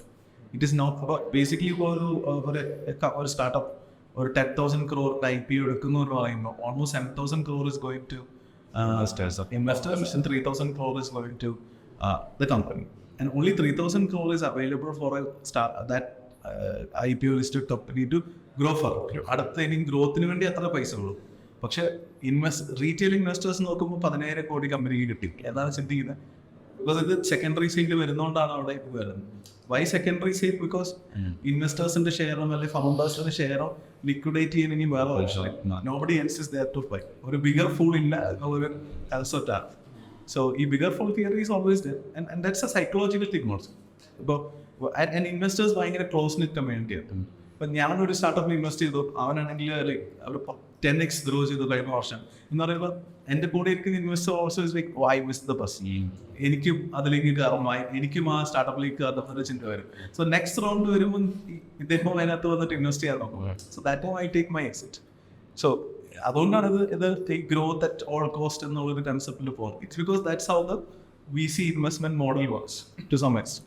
അപ്പോൾ ഒരു ഇൻവെസ്റ്ററിൻ്റെ point of view എന്ന് നോക്കുമ്പോൾ ഒരു കേരളത്തിൽ ഇങ്ങനെ startup build ചെയ്യുന്ന ഒരാളാണ് startup founder how should be he pitching himself like അപ്പോൾ ഓൾവേസ് ലൈക്ക് നോക്കേണ്ടത് ഇൻവെസ്റ്റർ എന്ന് പറയുന്ന ബിസിനസ്സാണ് he wants to get an exit somewhere. Correct. Yes. So investor mindset എന്ന് പറയും. സോ എന്തിനാണ് ഇൻവെസ്റ്റർ ഇൻവെസ്റ്റ് ചെയ്യുന്നത്? സോ ഇപ്പോൾ ഒരു ഏഞ്ചൽ ഇൻവെസ്റ്റർ ആണെങ്കിൽ അത് അദ്ദേഹത്തിൻ്റെ പേഴ്സണൽ ആയിട്ടുള്ളൊരു എന്താ പറയുക അവരുടെ വെൽത്ത് അക്വയർ ചെയ്തിരിക്കുന്നത് ഒരു സ്റ്റാർട്ടപ്സിലേക്ക് ഉണ്ട്. So it's mostly a personal money. ഇനിയിപ്പോൾ ഇപ്പോൾ കുറച്ചുകൂടെ വലിയ ഇൻവെസ്റ്റേഴ്സ് ഒരു VC ഇതിലേക്ക് പോകുകയാണെങ്കിൽ ഇൻസ്റ്റിറ്റ്യൂഷണൽ ഫണ്ട്സ് എന്നൊക്കെ പറയുന്നതിലേക്ക് പോകുകയാണെങ്കിൽ അവർ നോക്കുന്നത് അവർക്ക് വേണ്ടിയല്ല invest. It's like A mutual fund പോലെയാണ്. സോ ദർ ഇസ് എ എന്താ പറയുക ലിമിറ്റഡ് പാർട്ട്നേഴ്സ് ഉണ്ടാവും പോയി പുട്ട് ഇറ്റ് ദ മണി. നമ്മൾ മ്യൂച്വൽ ഫണ്ടിൽ നമ്മൾ ഓരോരുത്തർ പൈസ ഇടുന്നപോലെ there is limited part which are mostly very high net worth individuals. അവരുടെ ഒരു ഫൈനൽ ഇൻവെസ്റ്റ്മെൻറ്റ് ക്ലാസ് ആയിട്ടാണ് അവർ ട്രീറ്റ് ചെയ്യാറ്. അതായത് അവർ invested in FD, stock, real estate, gold, everything എല്ലാം കഴിഞ്ഞിട്ട് ഒരു ലാസ്റ്റ് ക്ലാസ് എന്നുള്ള രീതിയിൽ. So they invest in this they mostly invest into this for making returns. And ഈ റിട്ടേൺ അവർ എക്സ്പെക്ട് ചെയ്യുന്നത് വെരി ഹൈ റിട്ടേൺസ് ആണ്. ഒരു 8 to 9 year പീരീഡിൽ ഒരു 10 to 15x എങ്കിലും മിനിമം എക്സ്പെക്ട് ചെയ്തുകൊണ്ടാണ് അവർ ഇൻവെസ്റ്റ് ചെയ്യുന്നത്. സോ ഈ VC ഫണ്ട്സ് മാനേജ് ചെയ്യുന്ന ആൾക്കാർ വെച്ചാൽ general partners they are actually trying to ensure this is done. ഈ ഒരു പ്രോമിസ് മെയിൻറ്റെയിൻ ചെയ്യാൻ അവർ നോക്കുക.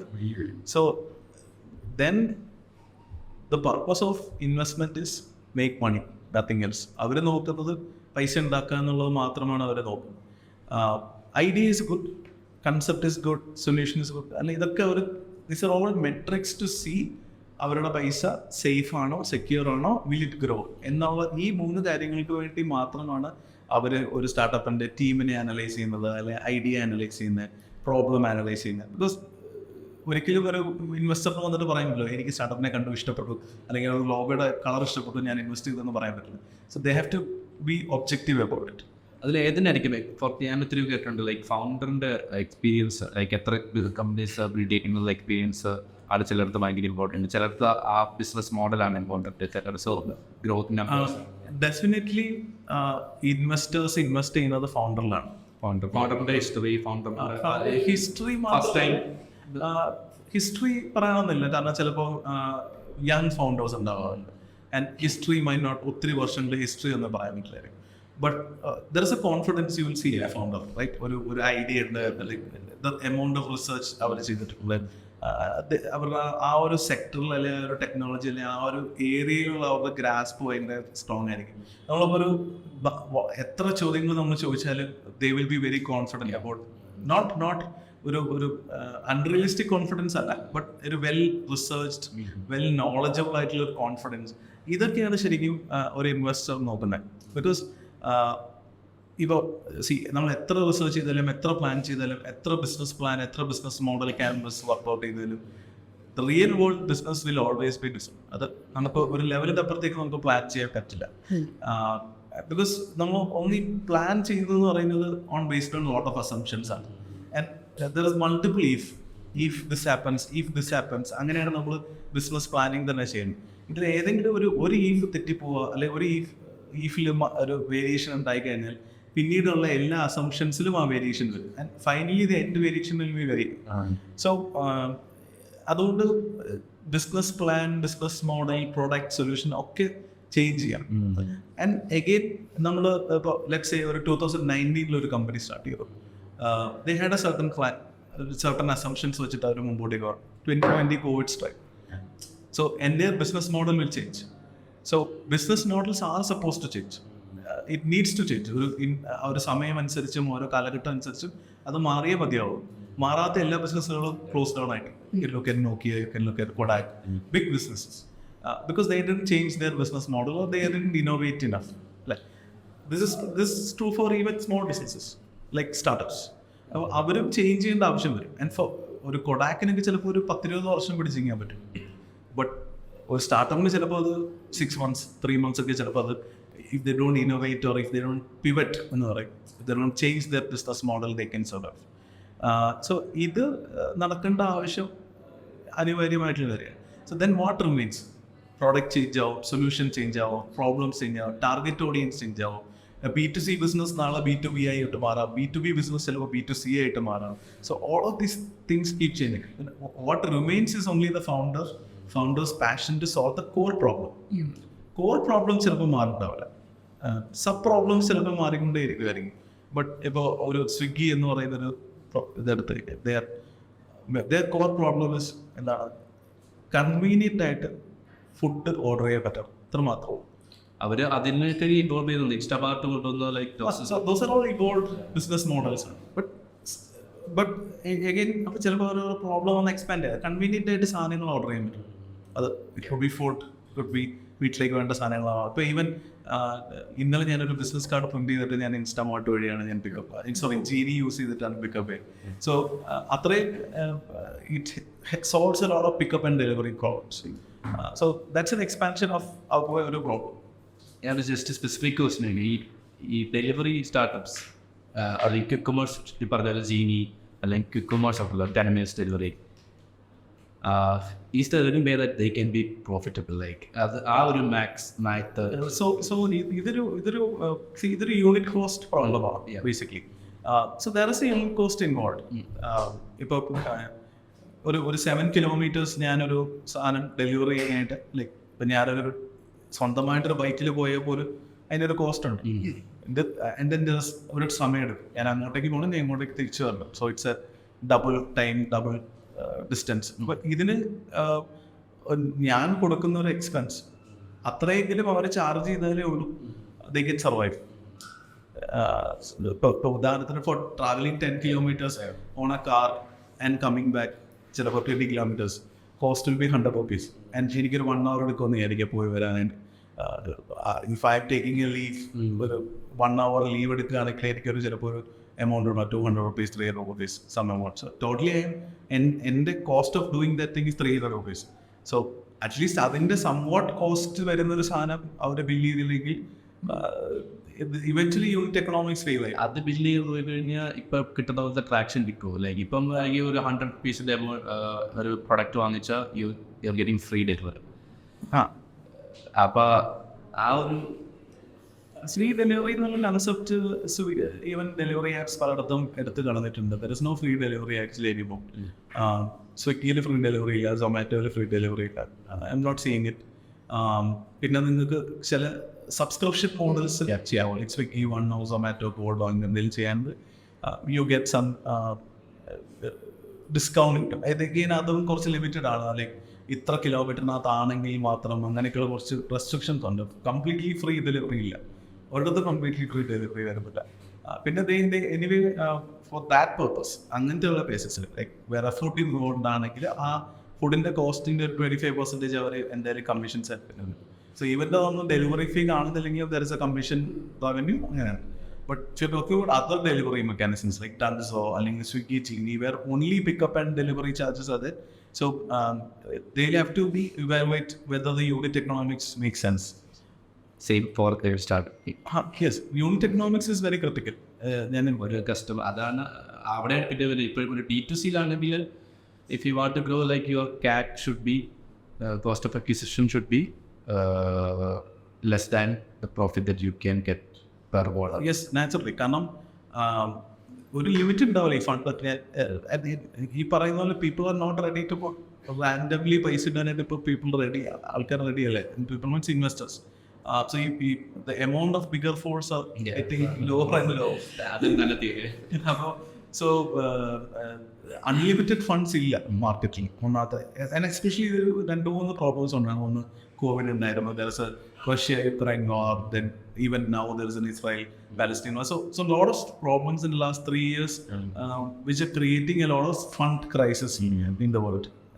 And even US-le availability of capital has gone down a lot. നേരത്തേക്ക് ഒരു 1.52% ഇൻട്രസ്റ്റ് ഒക്കെയാണ് US-ൽ loan കൊടുത്തുകൊണ്ടിരുന്നത്, which is one of the smallest interest rates. ഇന്നിപ്പോൾ 6-7 മാറിക്കൊണ്ടിരിക്കുകയാണ്.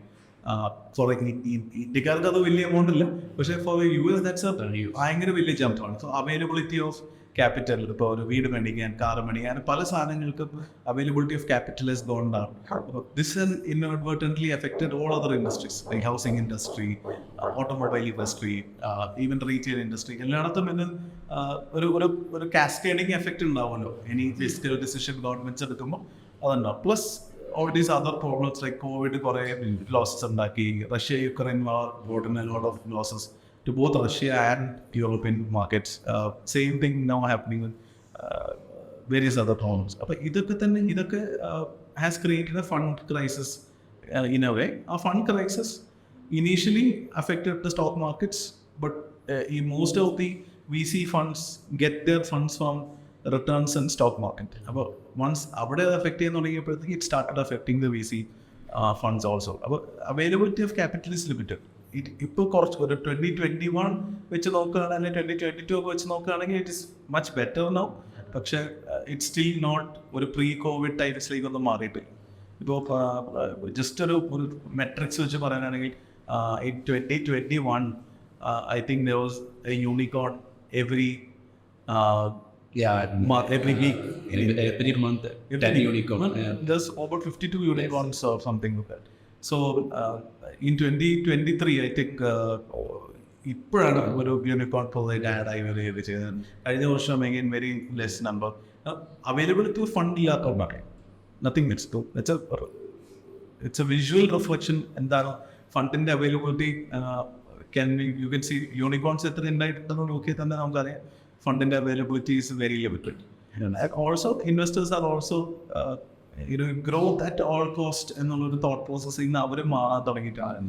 Because after a certain period you can grow. ഏതെങ്കിലും ഒരു പോയിന്റിൽ you have to start making profit. At least operationally profitable ആണ്. Yes, at least ആകും.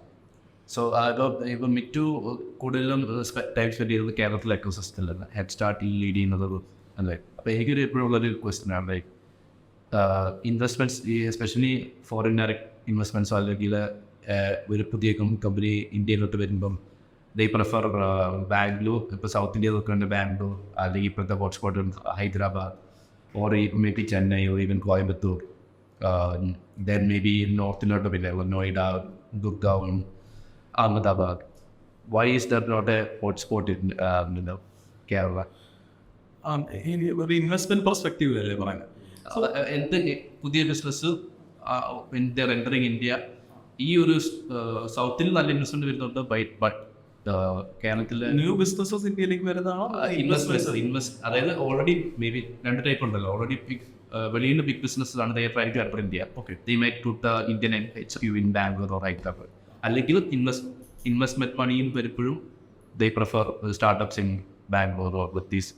So ഇതൊരു to one extent I think it's a branding for a city. ഒരു life in Bangalore is probably more easier than ഒരു കുറേ കാര്യങ്ങൾ availability. I'm not compare. പക്ഷേ ഒരു വെളിയിൽ നിന്ന് നോക്കുമ്പോൾ ലൈക്ക് ഒരു ഇന്ത്യക്കാരനല്ലാത്ത ഒരാൾക്ക് നോക്കുമ്പോൾ first cities they know is Bangalore, Mumbai, Delhi. Kochi and Kerala is mostly travel tourism destinations. ഒരു സ്റ്റാർട്ടപ്പ് മാപ്പിൽ നോക്കുമ്പോൾ അല്ലെങ്കിൽ ഒരു ബിസിനസ് മാപ്പിൽ not at that level of Bangalore, Mumbai or Delhi. അതായിരിക്കും ഒരു റീസൺ വരുന്നത്. സെക്കൻഡ്ലി ഈ ഒരു നെറ്റ്വർക്ക് എഫക്റ്റ് എന്ന് പറയുന്ന ഒരു കാര്യം. ഇപ്പോൾ they will know somebody in Bangalore ചിലപ്പോൾ. ആൻഡ് മോസ്റ്റ് ഓഫ് ദീസ് പിന്നെ big consulting firms who help and guide them on setting up their offices in India will be based out of any of these metro cities again. അപ്പോൾ അങ്ങനെയുള്ള കുറേ കാര്യങ്ങൾ കൊണ്ടായിരിക്കും ആ ഒരു cities അവർ choose ചെയ്ത് പോകുന്നതിൻ്റെ ഒരു reason. But if I'm talking purely ഒരു investment perspective, naturally there was a report by your story I think last year in which report evaluated the tier 1, which is 8 metro cities and rest of the metros, tier 2, tier 3. So ഇങ്ങനെ രണ്ട് classification ആണ്. ഈ രണ്ട് ക്ലാസിഫിക്കേഷൻസിൽ I think almost similar number of startups on existed. Like tier 1 some 36,000, 38,000 and last year like from Startup India website in the and tier 2, tier 3 again 33, 34,000. Almost similar, like almost 49, 52 percentage difference. But from a investment perspective, we look at almost 80% of funds is going to tier 1 in just this 8 cities. While tier 2 and tier 3 goes to another 14-50 cities, it's not matching up with the tier 1 8 cities. Reason being, most of the VC funds ഈ സിറ്റീസിലാണ് അവരുടെ offices ഉള്ളത്. കേരളത്തിൽ ഒരു full fledged VC ഫേമിൻ്റെ office ആണ്. So what happens, ഇപ്പം നമ്മൾ ഇന്നൊരു കൊച്ചിയിലൊരു ടെക്സേ ഒരു നെറ്റ്വർക്കിംഗ് ഇവൻ്റ് ഉണ്ട് പേര്. Startups are coming, speakers are coming, പക്ഷെ ഒരു VC അവിടെ വരുന്നുണ്ട്. But if you take a Bangalore for example, ഒരു ഇവൻ്റ് നടക്കാം, maybe unicorn founder as a speaker, കേൾക്കാൻ വരുന്ന സ്റ്റാർട്ടപ്സ് ഒരു ഫസ്റ്റ് ലെവൽ ഇൻവെസ്റ്റ്മെൻ്റ് ഒക്കെ എക്സ്പെക്ട് ചെയ്യുന്നവരായിരിക്കും. Even VCs will also pick it. Some VC will also pick it. Because our office is around half an hour travel, they can easily reach there for any networking event. This is not the case in Kerala. പിന്നെ രണ്ടാമത്തെ കാര്യം, investments നമ്മൾ we look at investment in startups in a very objective manner. Like okay, നമ്മളൊരു pitch deck കൊടുക്കുന്നു, അവർ they look at the growth, they look at the team, they look at the problem. ഇതെല്ലാം വളരെ ഒബ്ജക്റ്റീവിൽ ഒരു നോക്കിയൊരു Excel ഷീറ്റിൽ മാർക്കിട്ടിട്ടാണ് investment തരുന്നതെന്നാണ് നമ്മൾ വിചാരിക്കുന്നത്. Actually not. ആക്ച്വലി ഇതൊരു റിലേഷൻഷിപ്പ് ബേസിസിലാണ്. സോ എപ്പോഴും പ്രോക്സിമിറ്റി ഒരു റിലേഷൻഷിപ്പ് ബിൽഡാണ്. ലൈക്ക് ഇപ്പം നമ്മൾ അടുത്തടുത്തിരിക്കുന്ന ആൾക്കാരാണെങ്കിൽ നമുക്ക് കുറച്ചും കൂടെ പരിചയം ഉണ്ടാവും. ഇപ്പോൾ like we have interacted couple of times, so I know you. ഇപ്പോൾ എന്തെങ്കിലും ഒരു ഡിജിറ്റൽ മാർക്കറ്റിംഗിൻ്റെ ഒരു ആരെങ്കിലും ഒരു എൻക്വയറി തന്നാൽ ഇത് automatically give you contact. Because നമ്മൾ പ്രോക്സിമിറ്റി ഉണ്ടായിട്ടുണ്ട്, we have associated couple of times. So similarly ആ ഒരു പ്രോക്സിമിറ്റിയാണ് ഇൻവെസ്റ്റ്മെൻറ്റ്സിനും ഹെൽപ്പ് ചെയ്യുന്നത്. Even other investors are there. So investors themselves have a community. It's a very small community. There are hardly maybe 2,000, 3,000 people in India in that investment space. So they all know each other. At least the top heads of an investment firm will know the head of another investment firm. They will meet at a lot of different events. Either a speakers at invite or they will keep meeting each other. And they will discuss with each other. നിങ്ങൾ എവിടെ invest ചെയ്യുന്നത്, what are you investing in, what is the sector you are focusing on, what's your new fund size, ഇങ്ങനെയുള്ള കുറേ discussions അങ്ങോട്ടും ഇങ്ങോട്ടും നടക്കാം. So they all know how the startups they are investing in. So I no another investor who will invest in certain kind of startups only. So അങ്ങനെ ഒരു startup വരികയാണെങ്കിൽ ഞാൻ ഇയാൾക്ക് റെഫർ ചെയ്യും. ലൈക്ക് ഇത് നിങ്ങളുടെ സെക്ടറിൽ വരുന്ന ഒരു സ്റ്റാർട്ടപ്പാണ്, like look at it, see എനിക്ക് കേട്ടിട്ട് നല്ലതെന്ന് തോന്നി. സോ ഈ ഇൻവെസ്റ്ററെ സംബന്ധിച്ചിടത്തോളം അതൊരു വലിയ പോസിറ്റീവ് റെഫറൻസ് ആണ്. ലൈക്ക് വേറൊരു investor is saying it's A good startup. So ഈ ഒരു network is existing in A Bangalore, Mumbai, Delhi, which unfortunately കേരളത്തിൽ അത്രയും ആക്റ്റീവായിട്ട് വന്നിട്ടില്ല. Of course there's a lot of angel networks that has come up. ഇപ്പോൾ കേരള ഏഞ്ചൽ നെറ്റ്വർക്ക് ഉണ്ട്, ഫീനിക്സ് ഏഞ്ചൽസ് ഇസ് ദെയർ, കോംഗ്ലോ എന്ന് പറഞ്ഞൊരു നെറ്റ്വർക്ക് ഉണ്ട്, there is Malabar Angel network. So all of these things are coming up, but they are again angel networks. Our investment ticket size or 2 CR ഒക്കെ താഴെ നിൽക്കുന്ന ഒരു investment ticket size ആണ്. And when we are talking about VC firms, ഒരു couple of $1 million investment വരണം. So $1 million എന്ന് പറയുമ്പോൾ at least 10 crores 20 crores ഒരു ഇൻവെസ്റ്റ്മെന്റ് വരണമെങ്കിൽ they don't invest simply because you give a pitch deck. Simply because ഇത്രയും നമുക്ക് users ഉണ്ടല്ലോ, ഇത്ര റവന്യൂ ഉള്ളതുകൊണ്ട് മാത്രം ഉണ്ടാവില്ല, ഒരു റിലേഷൻഷിപ്പ് കൂടെ അവിടെ ഉണ്ടാവും. ലൈക്ക് ഇവനെ എനിക്കറിയാം, കഴിഞ്ഞ 2 വർഷമായിട്ട് ഇവൻ കഷ്ടപ്പെട്ടുകൊണ്ടിരിക്കുകയാണ്, സോ ഞാൻ ഇവനിൽ ഇൻവെസ്റ്റ് ചെയ്യാം. So it's A relationship based investment also. Nothing in the നമ്മൾ എപ്പോഴും പറയുമല്ലോ B2B സെയിൽസ് ആണ് നടക്കുന്നത്. ആക്ച്വലി നമ്മൾ എല്ലായിടത്തും പറയുന്ന ഒരു കാര്യം, it's not B2B, it's actually H2H, human to human. It's human to human, right? So decisions are made by humans.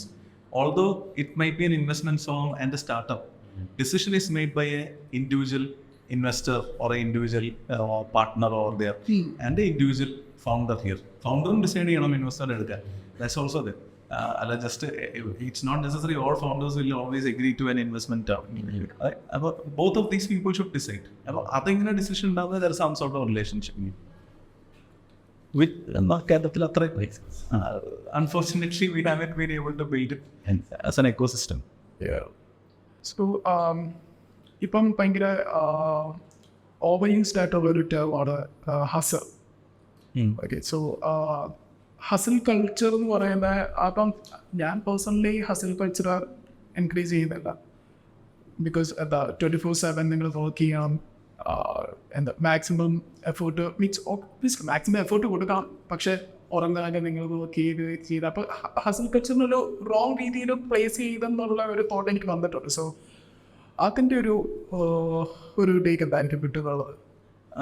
So see, anyone who enters into a startup അല്ലെങ്കിൽ ഒരു startup build ചെയ്യാൻ ഉദ്ദേശിക്കുന്ന ഒരാളോ ഫസ്റ്റ് ഓഫ് ഓൾ മനസ്സിലാക്കേണ്ട കാര്യം ഇതൊരു 1 year contract job അല്ല. It's not even a 2 year contract. If you're looking at real success, ഒരു eventually ഒരു IPO അല്ലെങ്കിൽ യൂണിക്കോൺ എന്നൊക്കെയാണ് ചിന്തിക്കുന്നതെങ്കിൽ at least if you looking at an acquisition സ്റ്റേറ്റിലേക്ക് എത്തണമെങ്കിൽ you need at least 4 to 5 years minimum.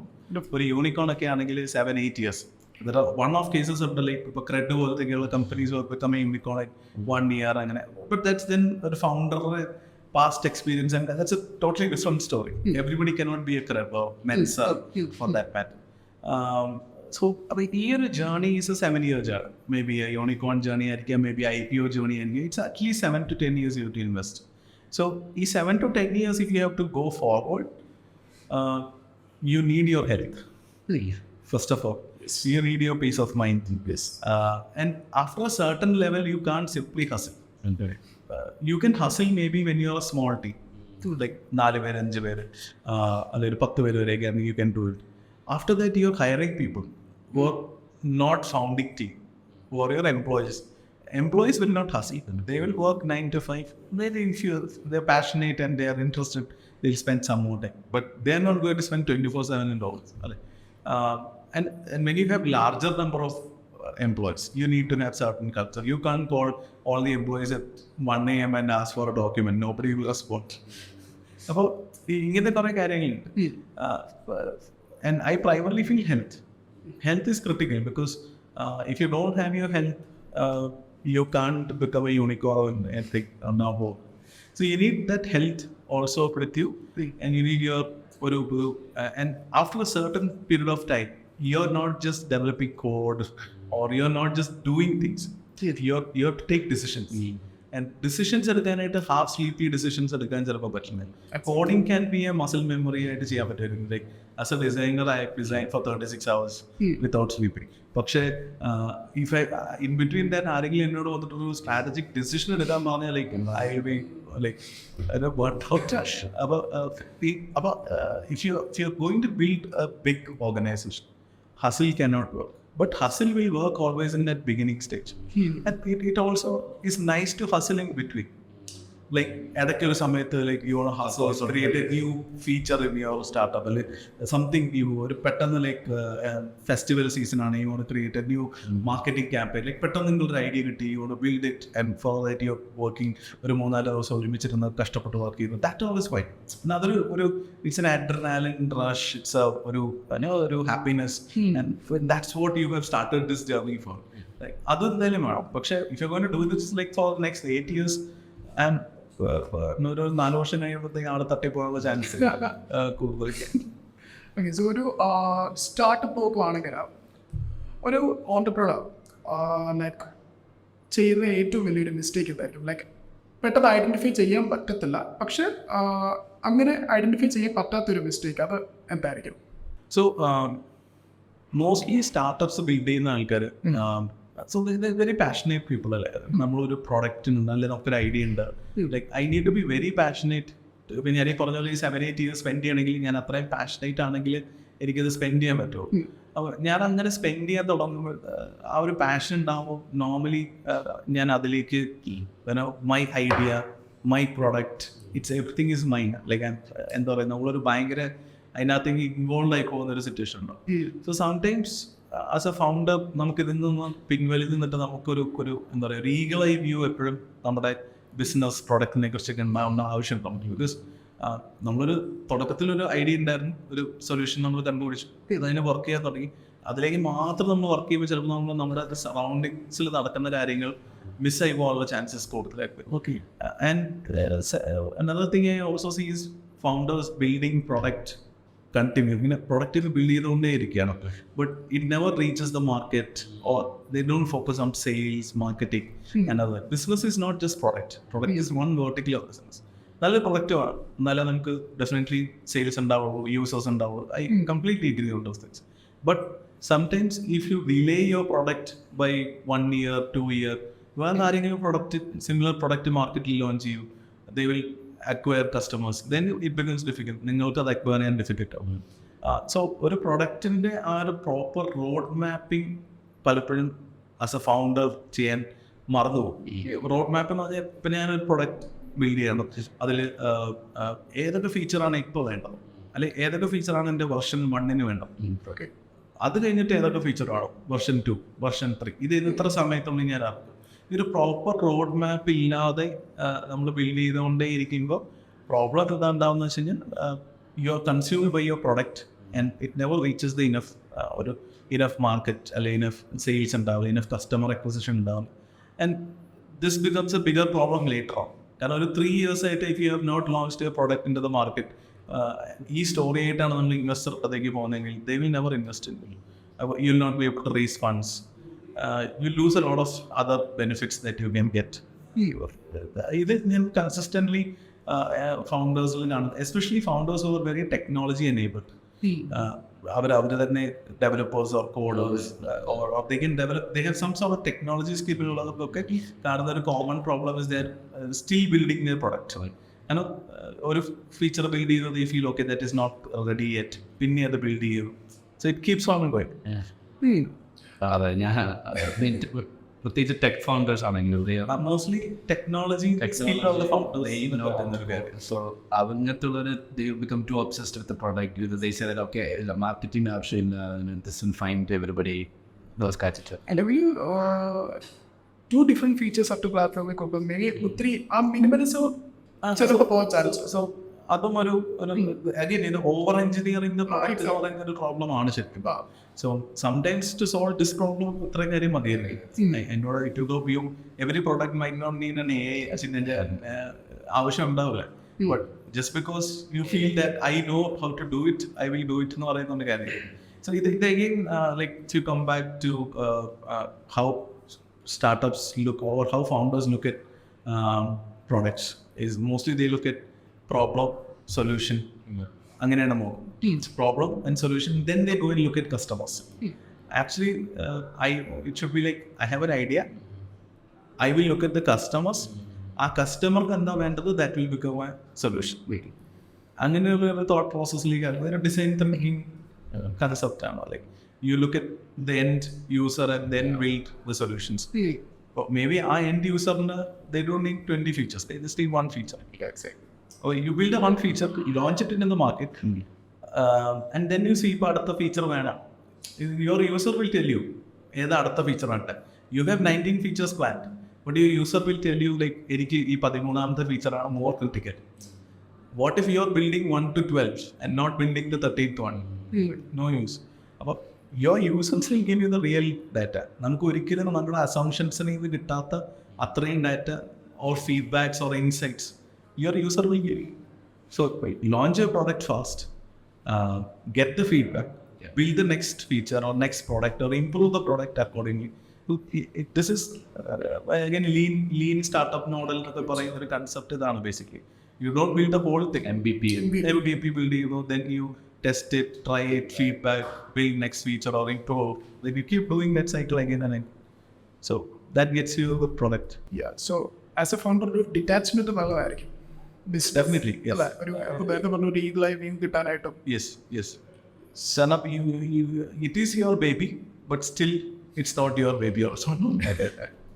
If you're out involved, you will never be able to like scale. I think like it's like കൊച്ചിനെ വളർത്തുന്നതിൻ്റെ ഒരു equivalent ആയിട്ടുള്ള, if you are a very obsessive parent, ഒരിക്കലും ആ കുട്ടി free ആയിരുന്നു his or her own skill sets on the video. Similarly, a startup, if you are very obsessed with the product, it will not take inputs and insights from other employees, other users, and അങ്ങനെ ഒരു organic expansion of product ഉണ്ടാവില്ല. It will always be restricted to ഒന്നോ രണ്ടോ പേരുടെ thought പ്രോസസ്സിലേക്ക് മാത്രം. Oh yeah, I think the podcast is like the value. I think the value bomb on all from the starting up. So I think I think we can wind up the session. thank you so much to podcast. Yeah. I'm happy to be part of this, and I hope some of these things കേരളത്തിലുള്ളതും അല്ല കേരളത്തിൽ I ഡോ മലയാളത്തിലായതുകൊണ്ട് കേരളത്തിലുള്ളവർക്ക് ഒരു value add കിട്ടും എന്ന് വിചാരിക്കുന്നു. And hope it can help. ഞങ്ങൾ ഒരു extra effort ഇട്ട് ചെയ്യുന്നതിന് വേണ്ടി ലൈക്ക് നല്ലൊരു so actually very happy that you guys are doing it. Some very interesting stories have come out in your podcast. So ഇത് ഡെഫിനറ്റ്ലി കമ്മ്യൂണിറ്റിയിലുള്ള ആൾക്കാർ അറിയാന്ന് പറയുന്നത് നല്ല കാര്യമാണ്.